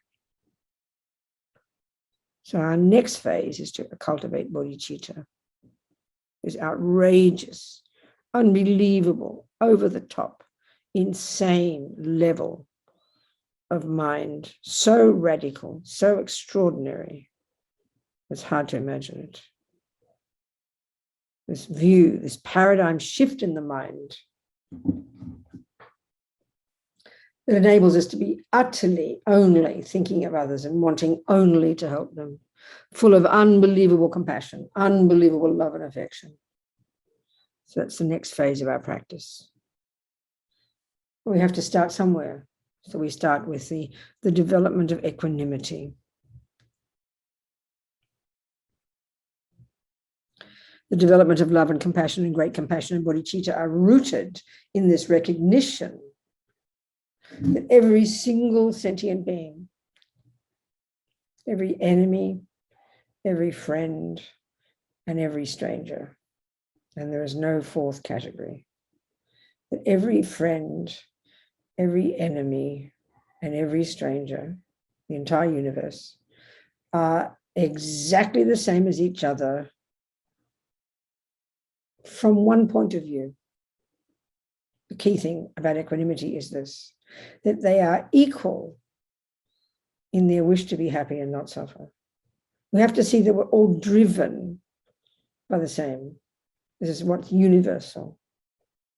And of course, we get to see the tragedy that being driven by the wish to be happy, but being driven by the delusions, then like everybody else, believing that, lying and stealing and killing and harming and following attachment and following anger are the causes of happiness. That we know. And that's why we want to help them. But we want to help all of them, not just our friends. So this is where equanimity comes in. So we visualize right in front of us, to the left in front, our beloveds, even one beloved, one person whom you're attached to, who appears divine to you, and who you want to be happy, and who you don't want to suffer, because that's love and that's compassion. Put the friend right there.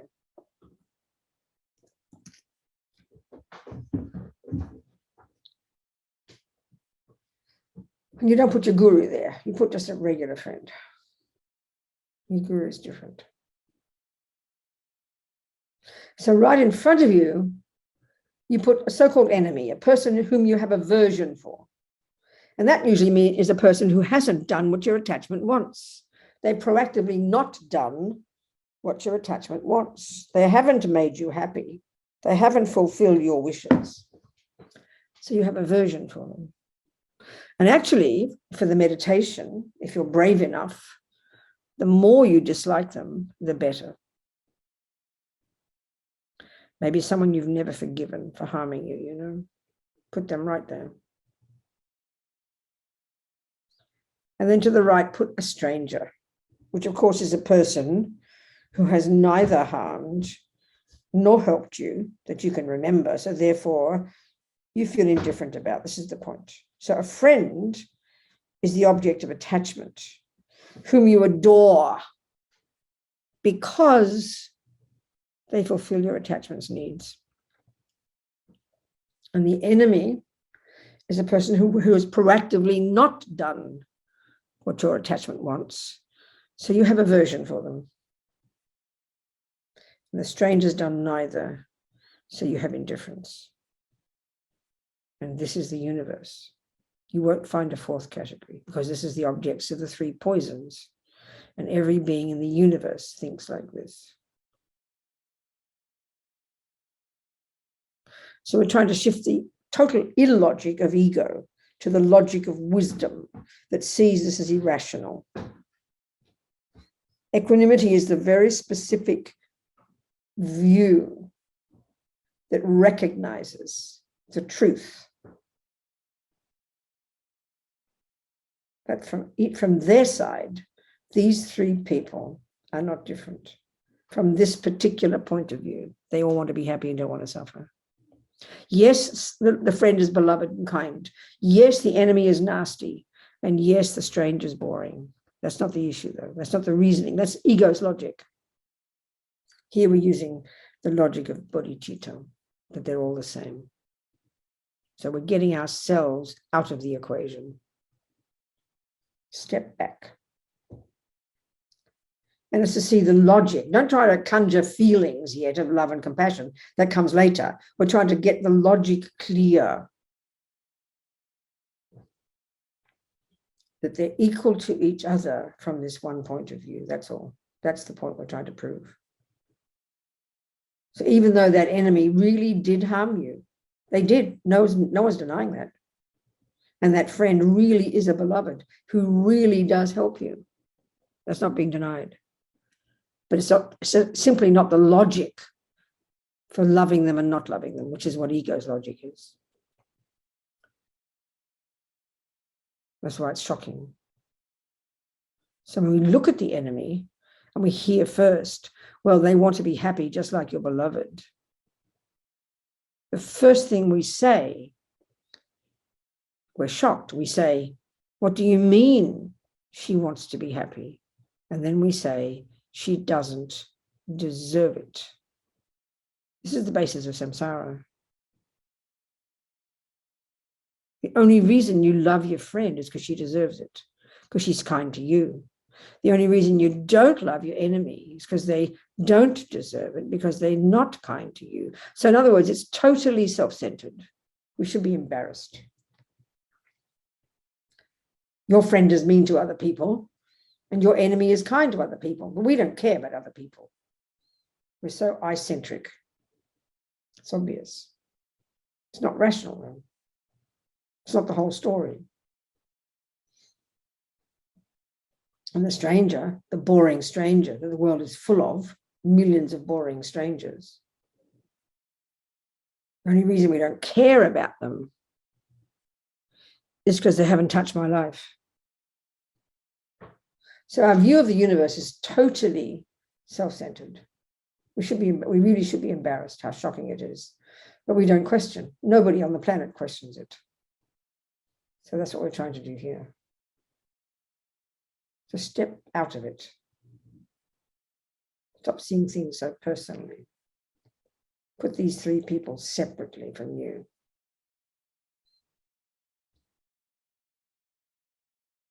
So it's your beloved child or your beloved grandchild in the friend category.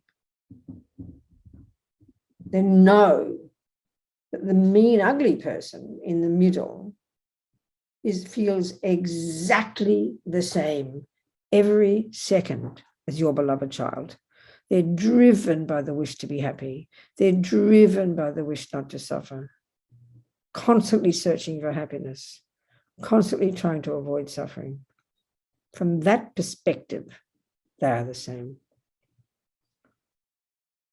The fact that one has hurt you and the one has helped you is not relevant here. This is the point.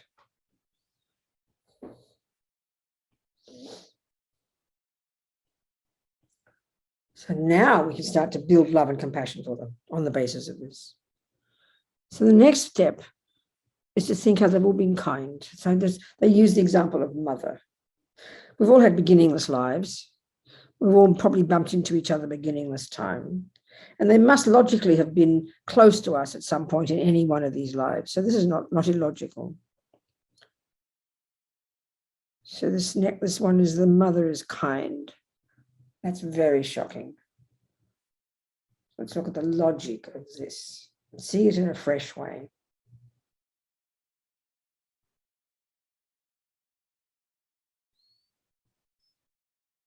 So first of all, that mother whose womb we went to, strong karmic connection. That mother didn't make you. She didn't come from nowhere. You ran like a magnet to her fallopian tube. Strong karmic history with that mother. So then, yes, it's a shock to us to think our mother does anything but be perfect and be a saint. That's just fantasy. That's just attachment talking. This expectation we all have that if someone's my mother, they should be perfect. That's just completely attachment, expectations, this assumption I deserve a perfect mother. Well, we deserve the mother we get because we create the cause. That's the part that's shocking. We create the cause. to get that mother. So if she has been mean to us, and yes, it's true, she has been, but let's look at the other one. Let's look and see, paint a new picture of our mum. Start to write down, to think through the things that she's done that are good, kind things, like she gave birth to me, she fed me, she wiped my bottom, she taught me how to tie my shoelaces. She did lots of kind things as well as the unkind things, but we forget the kind things. We only remember the unkind things. So we have to paint a new picture of this mother.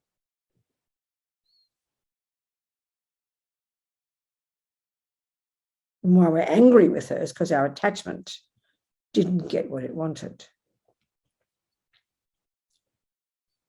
Even if your mother gave you away at birth, there is enough reasoning to never forget the kindness of your mother. She didn't abort you. We never think of that. She didn't abort you. And maybe she made a conscious decision not to abort you. That is so stupendous.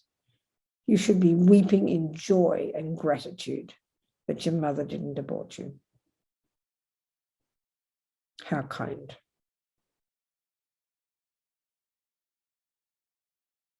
We have to paint a new picture, in other words. So now there's a second part to this contemplation. This is the fourth one. The first one is equanimity. The second is they've all been my mother. The third is their kindness. So it's number 3 point.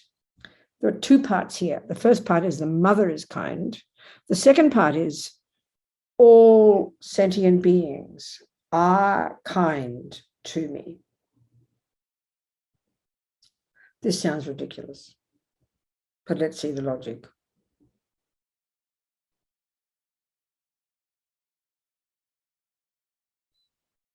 Since we were conceived in our mother's womb, up until now, we can say with certainty that everything that has facilitated our life, everything, is the result of the handiwork of countless sentient beings. We need to prove that fact. And that is the basis of seeing the incredible kindness of sentient beings. And this has got nothing to do with mothers. This is not even personal. You just take even your shoes, a pair of shoes. Once you start, you cannot find the beginning of the number of sentient beings involved in you getting those shoes. Starting with a person at, with Amazon who wrapped the package. Now, starting with the person who delivered your package. That's a kind person. If you got to the wrong address, you wouldn't have your shoes. That person is kind. But we say, but they didn't know they were for me. What do you mean they're kind? That's got nothing to do with it. The fact that that Amazon driver dropped the package at the right address is how come you have shoes. Then the person who wrapped the box, and not to mention the person who made the truck and all the countless workers at the truck factory. This is fact. It's dependent arising. All the people who worked on the van that it didn't collapse and burst into flames or stop. All those human beings, all those people are part of why you got a pair of shoes. This is fact. This is dependent arising. We haven't even got to the shoes yet. The people who made the cardboard box that it was delivered in. All the people in the box factory, all the human beings. These are facts. When you get back to the Amazon factory, all the people involved in, getting the shoes in the box, and then they get to the shoes and the people who made the shoes. It was leather, all the animals who died, who gave their skin, people who stitched it, people who made the thread, the people who made the machines that did the sewing. These people could have been pedophiles. They could have been multi-murderers. They could have been ISIS. That's not the issue here. It's got nothing to do with whether they're nice people or not. This is simply to do with the dependent arising that just your pair of shoes is the result of the handiwork of countless sentient beings. And that's just your shoes. And this is dependent arising. This is logic. This is scientific fact. But whoever thinks this, we don't. We just assume it's our right to get our shoes. And Amazon should give me the best price, and the truck driver should do it quickly. The shoes should be perfect. The box should be perfect. We just have this assumption of attachment that I deserve shoes. Countless sentient beings are involved in me having shoes, and that's just my shoes. These are facts. All sentient beings are kind. Even just this body. The one thing we think definitely is me and mine. Well, excuse me. Courtin Rinpoche mentioned one bodhisattva. He said, for whom the action of cutting off their hand and feeding it to a starving animal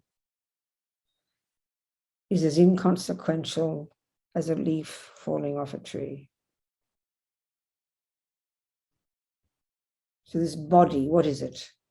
Mummy and daddy's egg and sperm. And then it began to grow in my mother's body, and her feeding herself, the chickens and the fishes and the bulls that she ate, and the veggies she ate, which are the creatures who died when the veggies grew. All this, my body is literally my mother's body, and that's literally the flesh of all the beings she ate. So where is my body? No such thing. It's a mountain of animals, and mountains of carrots and potatoes. And then it came out of my mother's womb, and then it got taken care of. All these years, I've eaten all the food. Mountains of food is what turned into my body. So there's no my body. The kindness of sentient beings, dependent arising.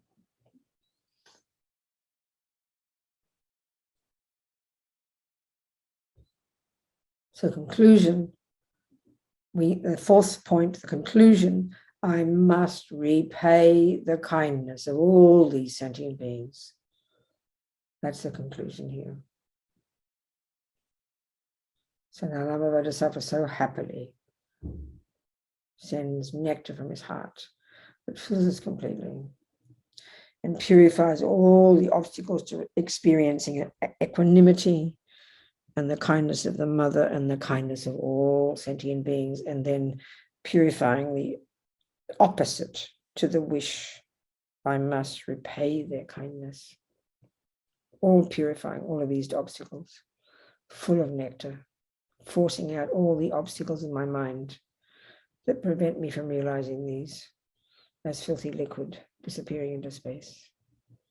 Vajrasattva samaya manuparaya Vajrasattva teno patita dido meva va sutashaya meva va subashaya meva va anurakta meva va sarvasiddhi memprayasa savakama sitsa me siddham shriyam kuru hum ha ha ha ha ho bhagavan Vajrasattva mami musa vajrabhama samaya sattva ahum per Vajrasattva samaya manuparaya Vajrasattva teno patita dido meva va sutashaya meva va subashaya meva va Anurakta meva va sarvasiddhi memprayasa savakama sitsa me siddham shriyam kuru hum ha ha ha ha ho bhagavan Savatharigara mami musa vajrabhama samaya sattva ahum per. All the negativity, all those imprints, all those delusions disappeared into space, full of these realizations. And then Lama Vajrasattva happily absorbs through our crown, and energy of body, speech, and mind of the Lama, the Buddha, and mine merge. It's full of this realization, the determination to repay the kindness of sentient beings.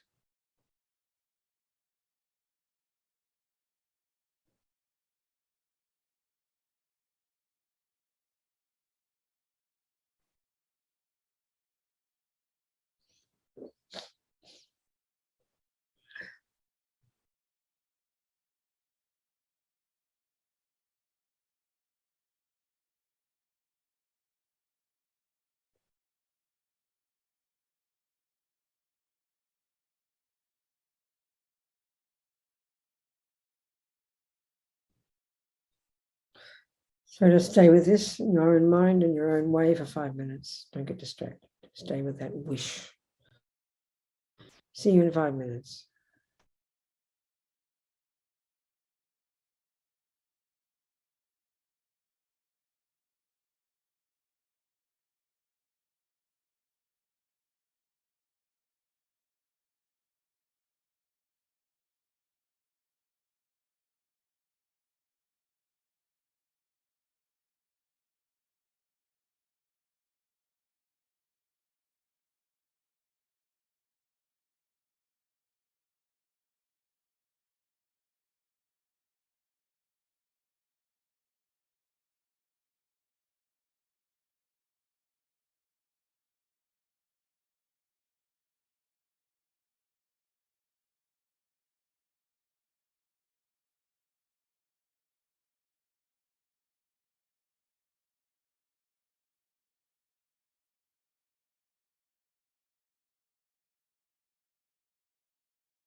Okay, everybody.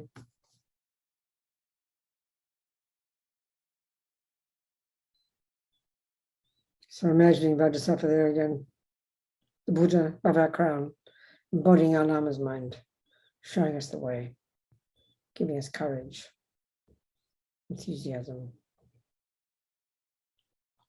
So given that our mind is beginningless and it's not physical, and that it has this marvelous potential, then we need this teacher to show us how, no question about that, an embodied person right in front of us, to show us by example and by words exactly how we do develop the mind into its perfection.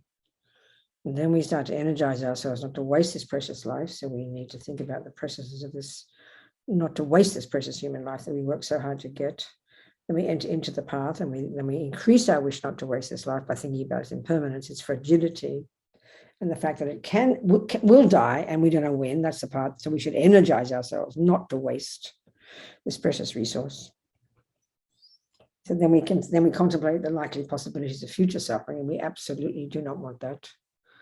So whom can we turn to give us the methods? And we turn to the Buddha, and then we start to practice abiding by the laws of karma, refraining from the actions that will cause me future suffering, because I'm sick of suffering. I am sick of suffering. I am sick of suffering. Then we move to second scope, and we start to get to the root of the problem, the delusions, and try to give them up as well. Realizing we're driven by attachment and aversion, all the other dramas. To unpack and unravel them, to see their stories nakedly, and then slowly stop believing in their stories. And we get incredible renunciation, which means we become content and fulfilled and self-confident and happy. And then we begin to see, my God, we're all in the same boat. And now we move to the compassion wing. And we get equanimity that makes us recognize that every single sentient being wants to be happy and doesn't want to suffer. No difference. There will be my mother in the past. So then we see the kindness of the mother, and then more specifically, the kindness of all living beings. How my very life, anything I've ever had in my life from the second of conception is the handiwork of countless sentient beings. So my conclusion, number 4, in these 11 techniques, in this next stage is I must repay their kindness. I must repay their kindness.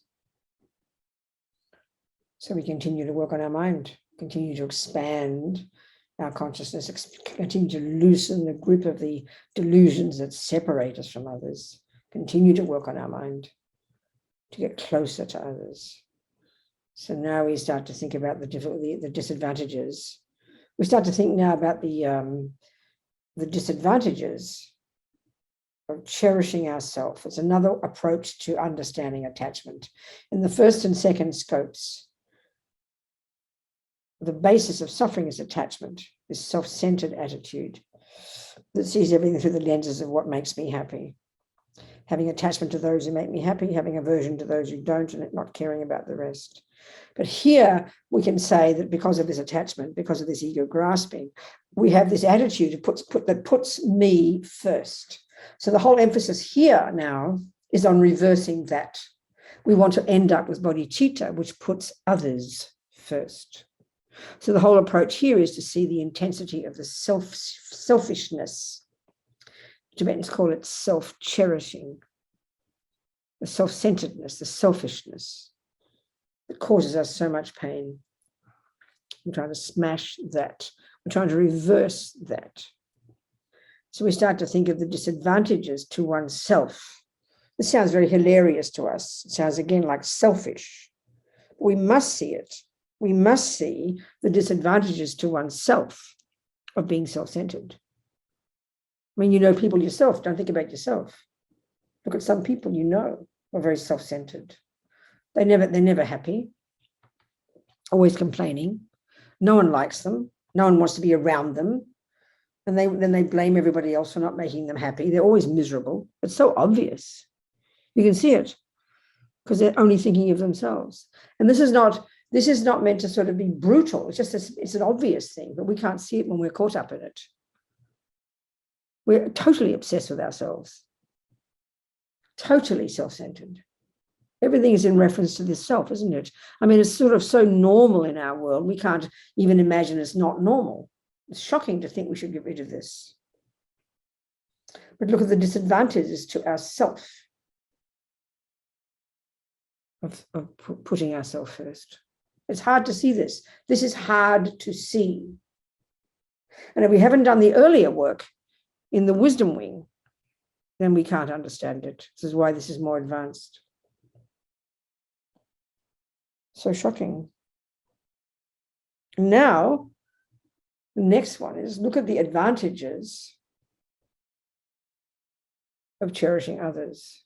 It's hard to see this too, but look at the world. Look at some people you know who are genuinely not self-centered. They're kind to others, they look after them, and have a look at that person. Everybody adores them. Now, I'm not talking about the typical martyr way we do that. Oh, I take care of people and they walk all over me. That's not what we're discussing.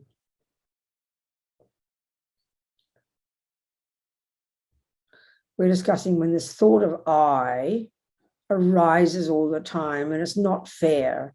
It sort of feels like this not fair and I've got to do this and I've got to do that. And it's clear it's causing suffering. It's hard to see this because we just get guilty. That's not the point. Don't get guilty. Just see the pain it causes us.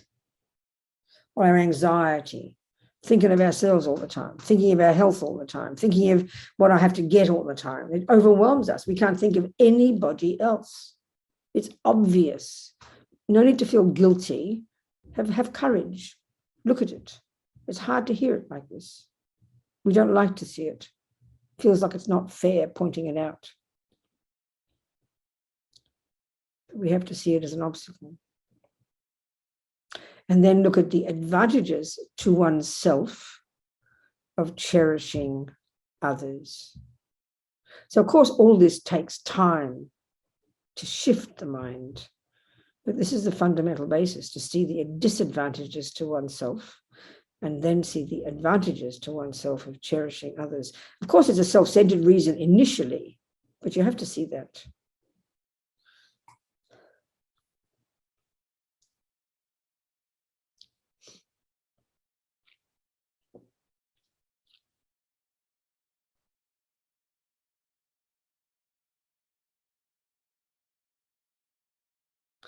I think before this, there was one point I forgot. It's a bit similar to equanimity.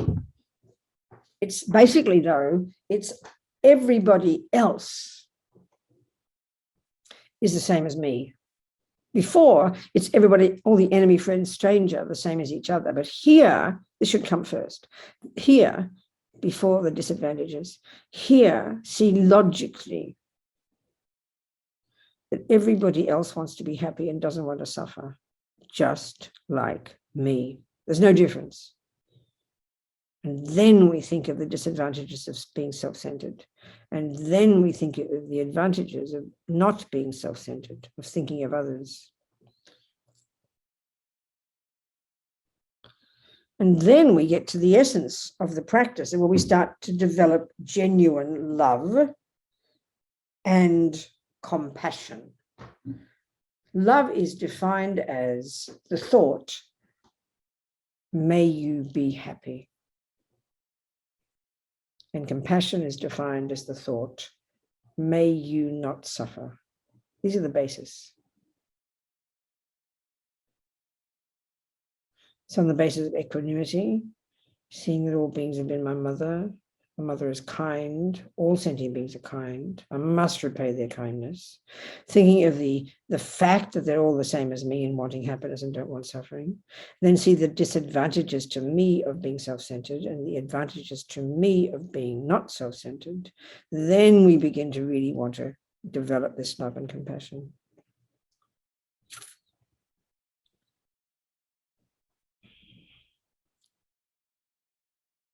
So this compassion here and this love actually eventually grow into a unique level of love and compassion, a level that's unique to the Bodhisattva path.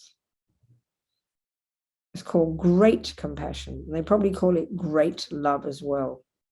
But this is really powerful. All this is the culmination of these previous steps. So compassion is, oh my God, look at that suffering. But great compassion is this special attitude of the Bodhisattva path, where you say, and what can I do to take it away? It's this attitude of personal responsibility. You must cultivate that. It doesn't come naturally. This is the unique characteristic of the compassion of the Bodhisattva path. What can I do to take away the suffering? And these we get from practicing Tonglen. And they all culminate in bodhicitta. So Tonglen, visualize right in front of you a beloved, a kind person, a dear friend, and they've got a headache. Pretend they have a headache.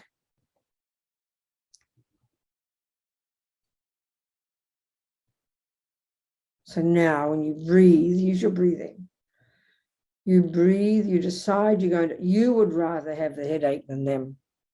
That's what Tonglen is. I would rather have the headache. I would rather you be free of the headache. So not just, oh my goodness, look at that headache. Not just, what can I do to take it away? But more than that, like cream on the top. You know what, honey? Give it to me. I will take the headache so you can be free of it. That's Tonglen. It doesn't mean you'll get a headache. That's ridiculous. The aim is not to get a headache. The aim is that the attitude so strongly that you want them to be free of it. And let's give it to me. And basically, you are the beneficiary of this practice. This is not a healing technique. This is you having the courage to think, give me your headache. I'd rather have it than you. So imagine as you breathe in, breathing in yucky smoke, their headache, freeing them of their headache. And you breathe it in and it comes down, and then this yucky smoke hits this little rock at your heart, this self-cherishing, and chips away at it. And you happily breathe in as a method to smash your self-cherishing. Again, breathe in that headache, happily relieving the person of the suffering of the headache, and you happily breathe it in upon your self-cherishing, chipping away at it, so gladly, so courageously.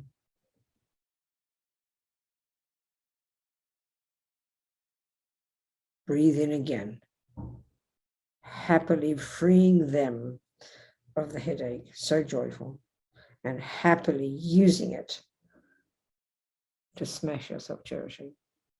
Happily, give me the headache. I'd rather have it. I can handle it. You be free of it.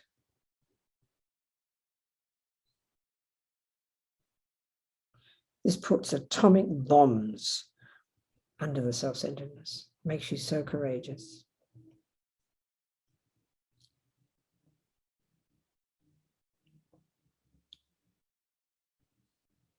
Now you breathe out. Radiant, blissful white light. All your health, all your merit, all your wealth, all your goodness, all your good qualities.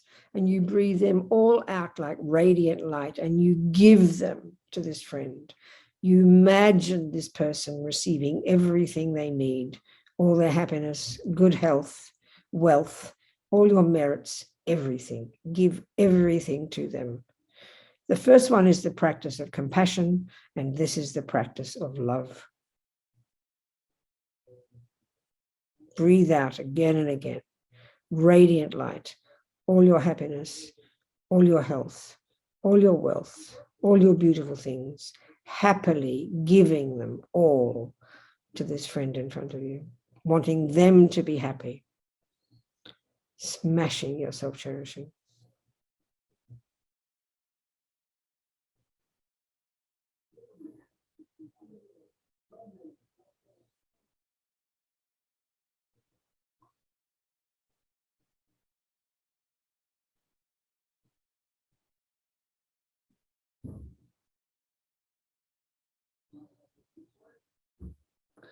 Namaste rays so blissfully, sends radiant rays of light, beams of nectar that fill you completely and purify every atom of self-centeredness, every atom of self-cherishing, giving you the courage of this amazing qualities of love and compassion and great compassion, filling you completely, driving out all the nonsense.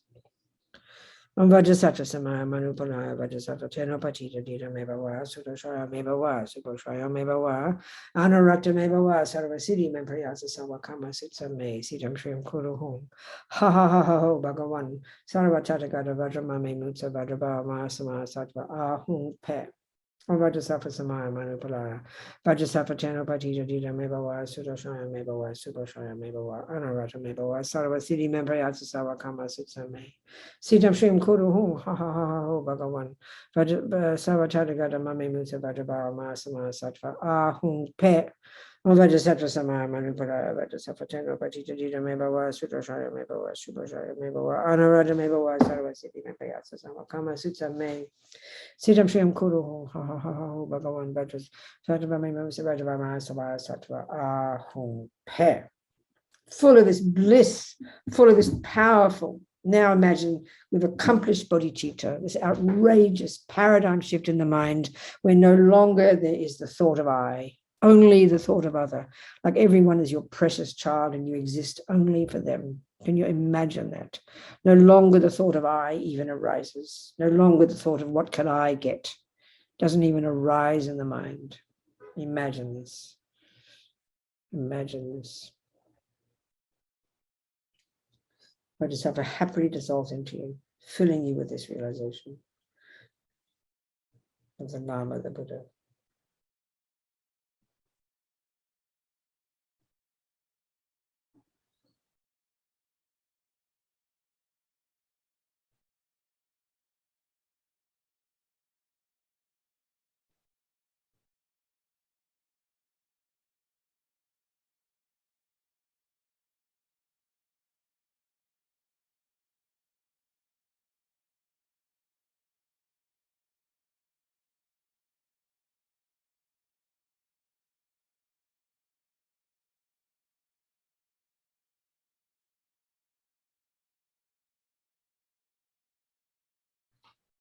Okay, sit with that in 5 minutes and then we'll do the final stages. We'll do the 6 perfections of the Bodhisattva.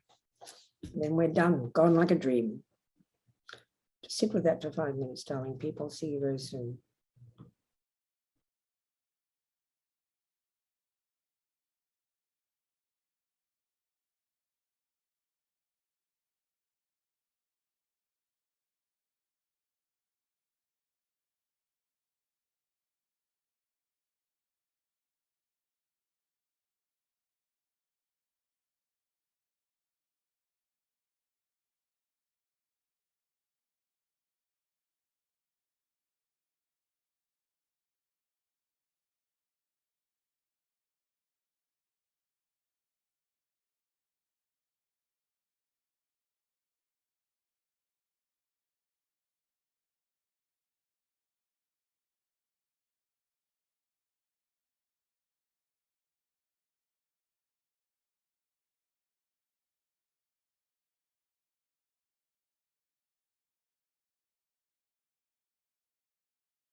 Hello, people.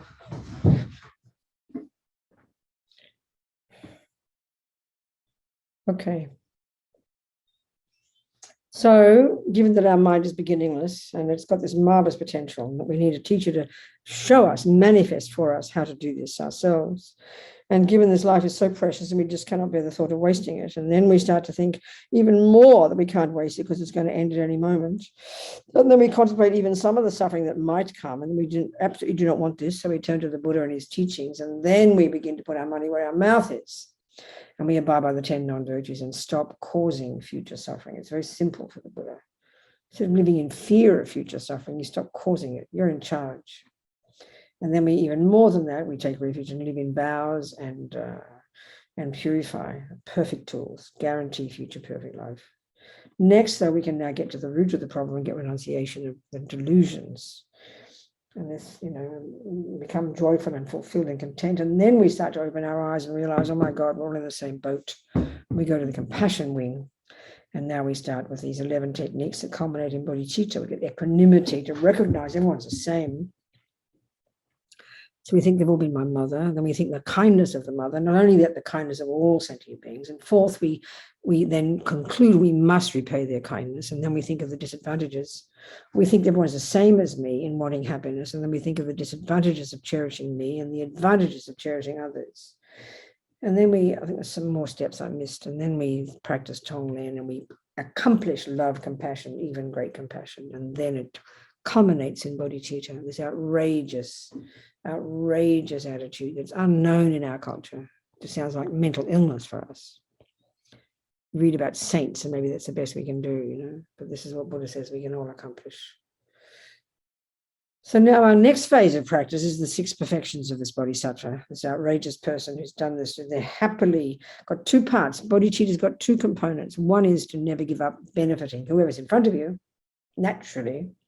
And the other is a long-term view. I'm going to keep working, chipping away one step at a time by practicing this 6 perfections, life after life after life, until eventually I become a Buddha, and then effortlessly be able to benefit sentient beings as long as time exists. So the first 4 perfections are the completion of that's the perfection of the compassion wing. You practice generosity, morality, patience, and perseverance. And then the last 2 are the perfection of the wisdom wing. The 2 main meditations, samatha and emptiness. And the combination of these 2 is Buddhahood. So generosity, what's that? So the bodhisattva is going from life to life, practicing this first of the 4, and it's the least difficult. So generosity means seeing that you exist for others. It's already a primordially powerful example of existing for others, seeing that you exist for others. As Tsongkhapa says, it's the wish-fulfilling jewel with which you can fulfill the hopes of all sentient beings and is the basis of your activity of becoming a Buddha. It's the first one. That you give to others. And what do you give to others? You give material things. You give them what they need. You practice seeing sentient beings in terms of how you can give them something. So you give material things. This is already a profound practice. The second one is more advanced, giving spiritual advice. I think the first one for us is more difficult. We love giving spiritual advice. So what these attitudes are, these 6 perfections, there's the viewpoint of the bodhisattva. The bodhisattva has this view, sees all sentient beings, not in terms of how they can benefit me, which is how we see now, but the exact opposite. The attitude of the bodhisattva is it's my job to take care of them. So one way to take care is give them what they need. Animals, give an ant some sugar. Lama Zopa is famous for this. One night, one monk, his job was to bring tea to Rinpoche at 3 a.m, because Rinpoche meditates all night. This is years ago at Courtin. And he would see Rinpoche in the middle of the summer, the rainy season, with all the millions of mosquitoes.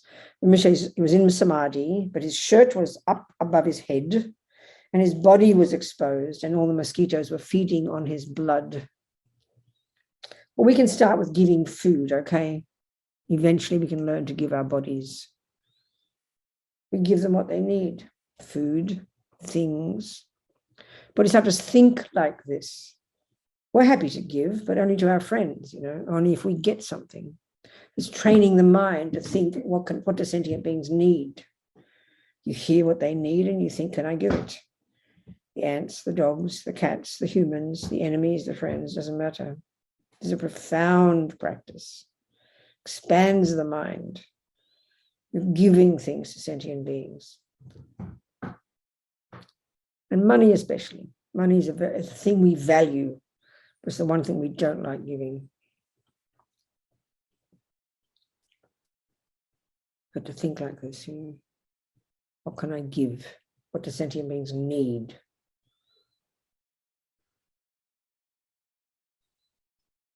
As Rinpoche says, we need to be like the Bodhisattvas.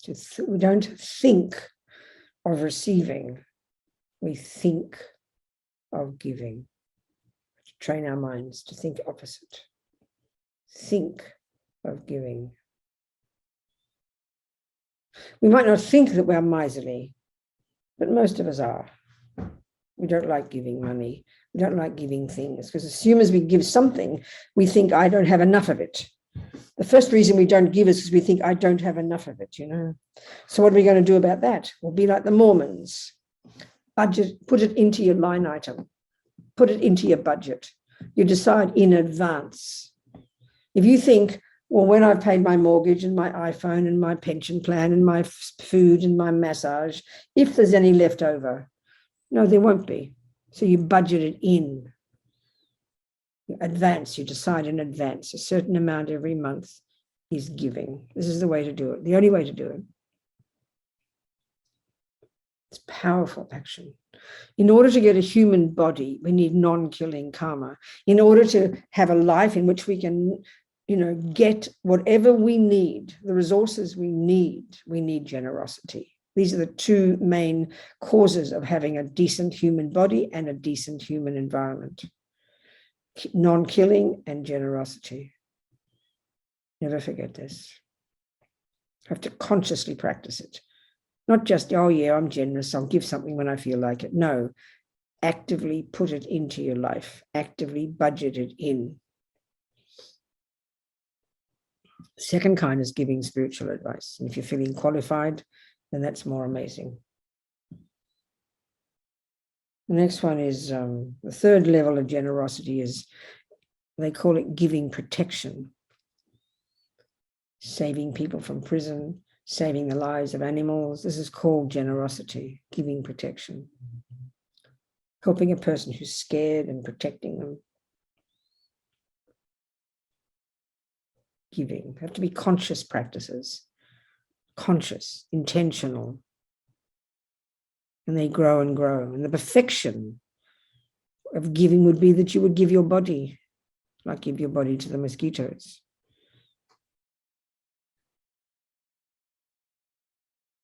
Try with one mosquito, one bite. But it's so shocking to us, isn't it, to think of giving one drop of your precious blood. As Lama Zopa says, all they need is one tiny, tiny drop. It's so shocking to us. That's giving.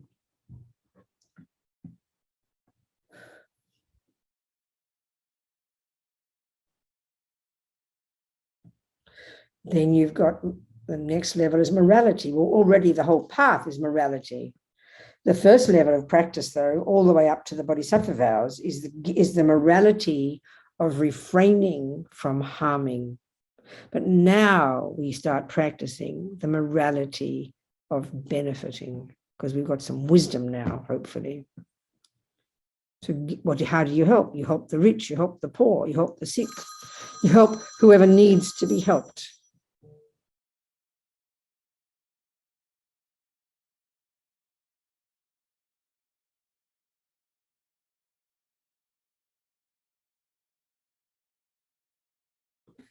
So morality is just, so it's actively thinking, that you're there to serve sentient beings, to benefit them. It's more expansive than giving, because that's just, this is, but it's a more difficult level. But once you can start to give things, You can start to help others, seeing it as your job, it's your job description. That's the way we're cultivating. It's the job description of a bodhisattva. You exist for others. So these are what bodhisattvas are doing life after life, perfecting these. So helping. Your job can be that. It's amazing. Helping the rich, helping the poor, helping the sick, helping people in prison, helping those who need help. Everybody needs help.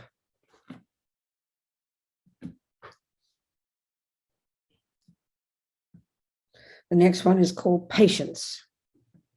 Well, in a sense, in that we didn't even touch on it, but in the compassion wing, when you're going to get bodhicitta, part of the really radical level of practicing, accomplishing bodhicitta involves the practice of transforming problems, the practice of being happy in the face of problems. Well, this is another way of saying that. Patience for us is like a dirty word, but patience is this courageous attitude. Outrageous attitude of greeting a problem. That's exactly what patience is. It's the exact opposite of aversion, irritation, annoyance, frustration, anger, depression. It greets the problem. The only way we can understand that is understanding aversion. And the only way we can understand aversion is by understanding that it's what happens when attachment doesn't get what it wants. And attachment is this primordial junky mind that's desperate to only get the nice things, nice smell, nice taste, nice words, nice feelings. Attachment is the total junkie that only can tolerate nice things. And the millisecond it doesn't get it, that's the arising of aversion, depending on the degree. And patience is that second. The interface between attachment and aversion, that's where patience comes in. Instead of pushing the problem away, you welcome it. That's patience. It's stupendous practice. It's outrageous practice. It's unbelievably courageous. But you have to catch the moment. It goes so quickly because attachment turns into aversion so quickly. Depression. What do you think depression is? It's the build-up of countless moments of attachment not getting the nice thing, turning into this kind of internalized aversion until eventually it's primordial depression because you've never noticed it. So catching a problem when it arises, the thing attachment doesn't like, and welcoming it. That's how you smash aversion and how you purify attachment. It's stupendous. So this is the patience, and this is the first kind of patience, and this sounds too shocking for us. The patience in the face of abuse. This is a really advanced practice, people. Don't even pretend to try it if you haven't done all the earlier stages of work.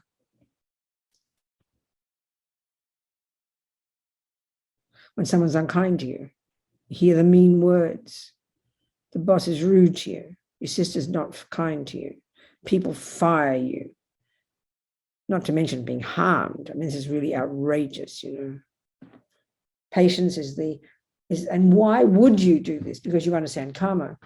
Every millisecond you have something that goes wrong is the purification of negative karma.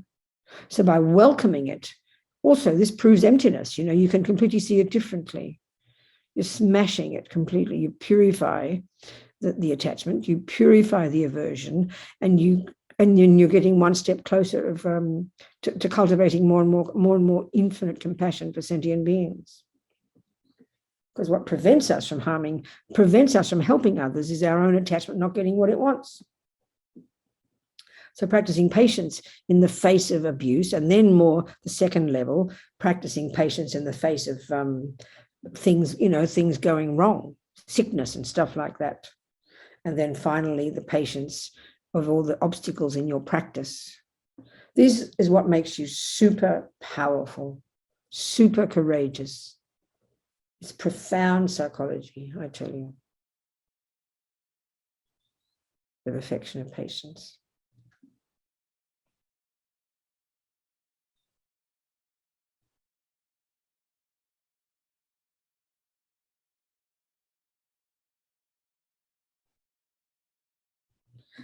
The next one, the fourth of these first four, is the most difficult and the most necessary. It's called perseverance. It's called joyful effort, which sounds kind of cute. But when we understand it clearly, crystal clear, when we hear the opposite, which is laziness. And this is our worst obstacle. And there are three kinds. Well, I almost like to think of it as four. The very first, the most obvious, the most gross, the most evident, the biggest, the grossest obstacle to any possibility of success is I can't be bothered. This is the gross laziness. And you have to analyze, what is it we can't be bothered doing is obviously the thing that attachment doesn't like. In other words, we are complete junkies for being in our comfort zone. We can't stand threatening our comfort zone. So physically and mentally, this is the point. We're talking mentally here. As soon as we're uncomfortable, we get very distressed, so we then, and if anything demands making effort, by definition, a thing you're not good at, in order to achieve it, you must make effort. It's not logical otherwise. And that means it's going to be difficult. That means attachment won't like it. But when you know, and this is all the lamas say, when you know the benefits of persevering, you know the benefits that you'll get, then you will not give up. Then you will have enthusiasm. So, of course, it's hard to see the benefits of practice, but we have to hear it, understand it logically. So the second kind of laziness is really wicked. It sounds like a virtue, or it sounds like, it doesn't sound like a virtue. The third one sounds like a virtue. The second one is actually, oh, I'm too busy, I'll do it later. No, it does sound like a virtue. We're busy. But it's called procrastination. And again, what is the thing you will put off doing is the thing that takes too much effort. And what that is again, the thing attachment doesn't want. So when we understand this, we're going to have to be prepared for the pain. We know, I use the gym as a simple example. That's just a samsaric example. If you go to the gym and you start doing your treadmill, and the second it gets uncomfortable, meaning the second your attachment is distressed, and you stop, and you say, oh, I did the treadmill today. Well, you didn't, because you know nothing in your body will change until you go beyond that threshold, until you push a few even beyond that discomfort.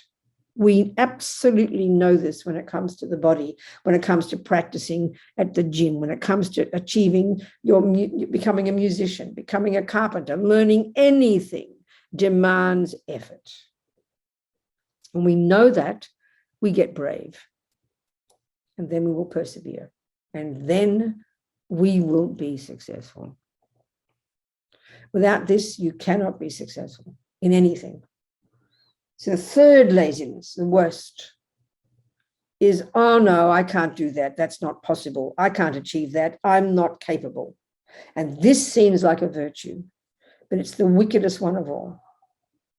We like to stay in our comfort zone. These are what prevent us from being successful people. These are what prevent us from doing our practice. These are what prevent us from moving forward, because we give up. We give up. We give up. Because as soon as the body and the mind feel uncomfortable, we have a panic attack. We have to go beyond that and push beyond that threshold a little bit, incrementally, step by step.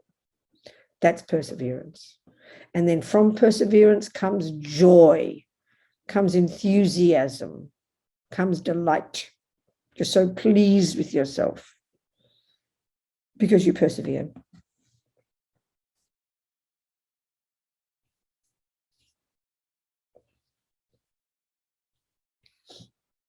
And now we go to the wisdom wing, the last two. The first is single point of concentration. And the only reason we need shamatha, the bliss of shamatha, the bliss of samadhi. The only reason is so we can use that laser-like level of mind in the sixth of the six perfections to get insight into how things exist ultimately. Up until this point, the entire path is leading us. It's not explicit, it's implicit. From the first second of the path up to now, everything is leading us to this. Everything is leading us to this. Our minds are totally ready, primed. So single point of concentration is where you've gone beyond the two extremes of excitement and dullness. You've completely cultivated mindfulness, you've perfected mindfulness, then you get to vigilance, you perfect vigilance, and then you get concentration and you perfect concentration. And now your mind is effortlessly laser-like, brilliant, amazing, and can do unbelievably brilliant work in quickly realize emptiness. Without samadhi, without shamatha, as Lama Yeshe says, it is impossible to realize emptiness. So we have to realize in the sixth perfection on the basis of single point of concentration by using logic and analysis to deconstruct and unpack and get to see nakedly the lie of ego grasping that the inherent self it clings to has never, doesn't, and could never exist. So the main analysis we have to do is using dependent arising. There's many techniques we can use.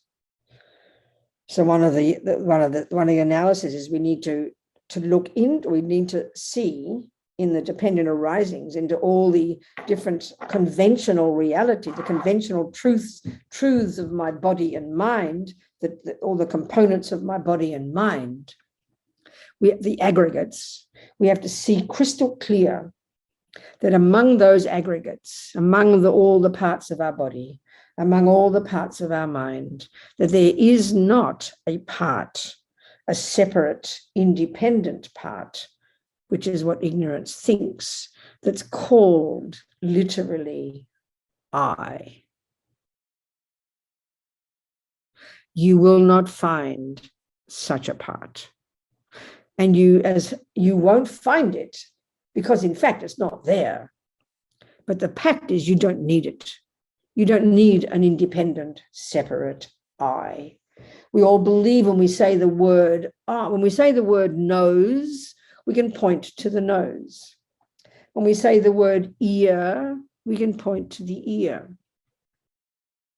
When we say the word eye, we think we can point to the eye, but you can't, because there's no such thing in there. There is a nose, there is an ear, there is pee-pee, there is caca, there are atoms, there are genes, there are DNA, there is anger, there is love, there are all the millions of bits and pieces that make up the I. But we think there's a separate boss part that runs the show called I, that's the owner of the nose and the ear and the pee-pee and the caca. And there isn't, Buddha says, and you don't need one.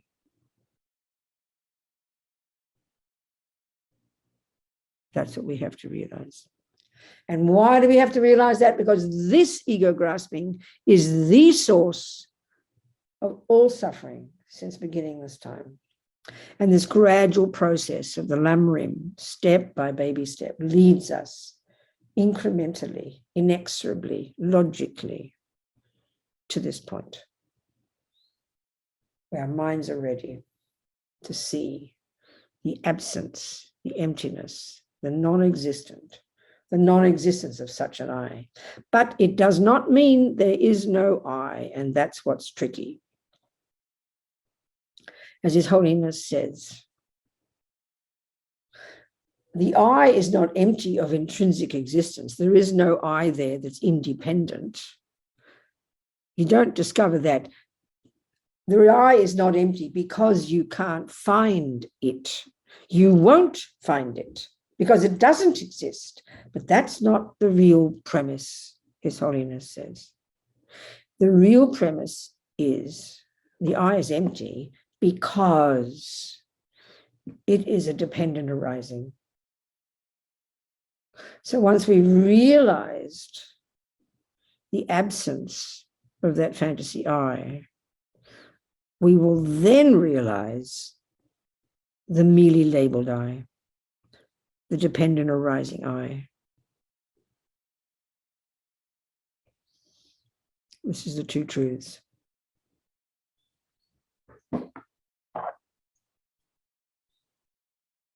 So we imagine Vajrasattva so blissful above our crown, Lama Vajrasattva, happy with us, delighted. We just did the entire Lam ring today, a bit of analytical meditation, a bit of visualization, a bit of concentration. We did all the bits and pieces, putting these thoughts deeply into our mind. And he sends nectar, purifying all the obstacles that prevent us from realizing the six perfections, filling us with this nectar, and all the delusions, all the misconceptions disappearing like filthy liquid through the lower parts of our body into space.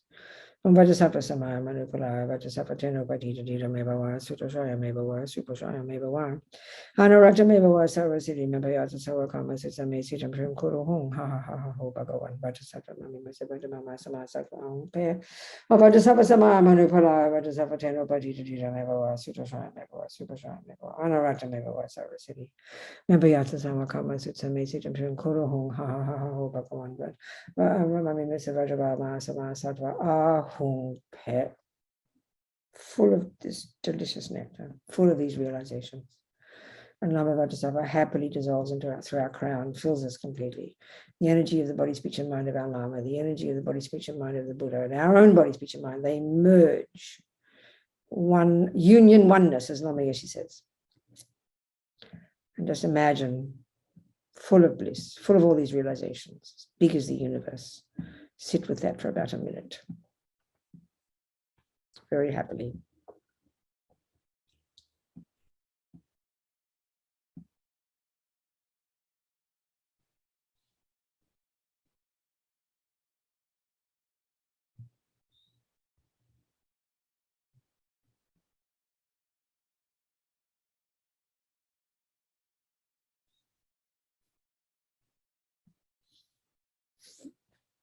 Okay, darling people, that's it. We're done. We're cooked. We're finished. Thank you very much. No questions necessary. Just be happy. Thank you very much, Venerable Dundab. I don't know if that was expected, did the right job, but I did something, right? Will that do? Will it qualify as reasonable, Dundab? Of course, absolutely. Good. Okay, honeys. See you somewhere next time. See you in the sky, whatever it is. Just keep moving, keep moving, keep moving, and be so happy. Okay, all these imprints in our mind.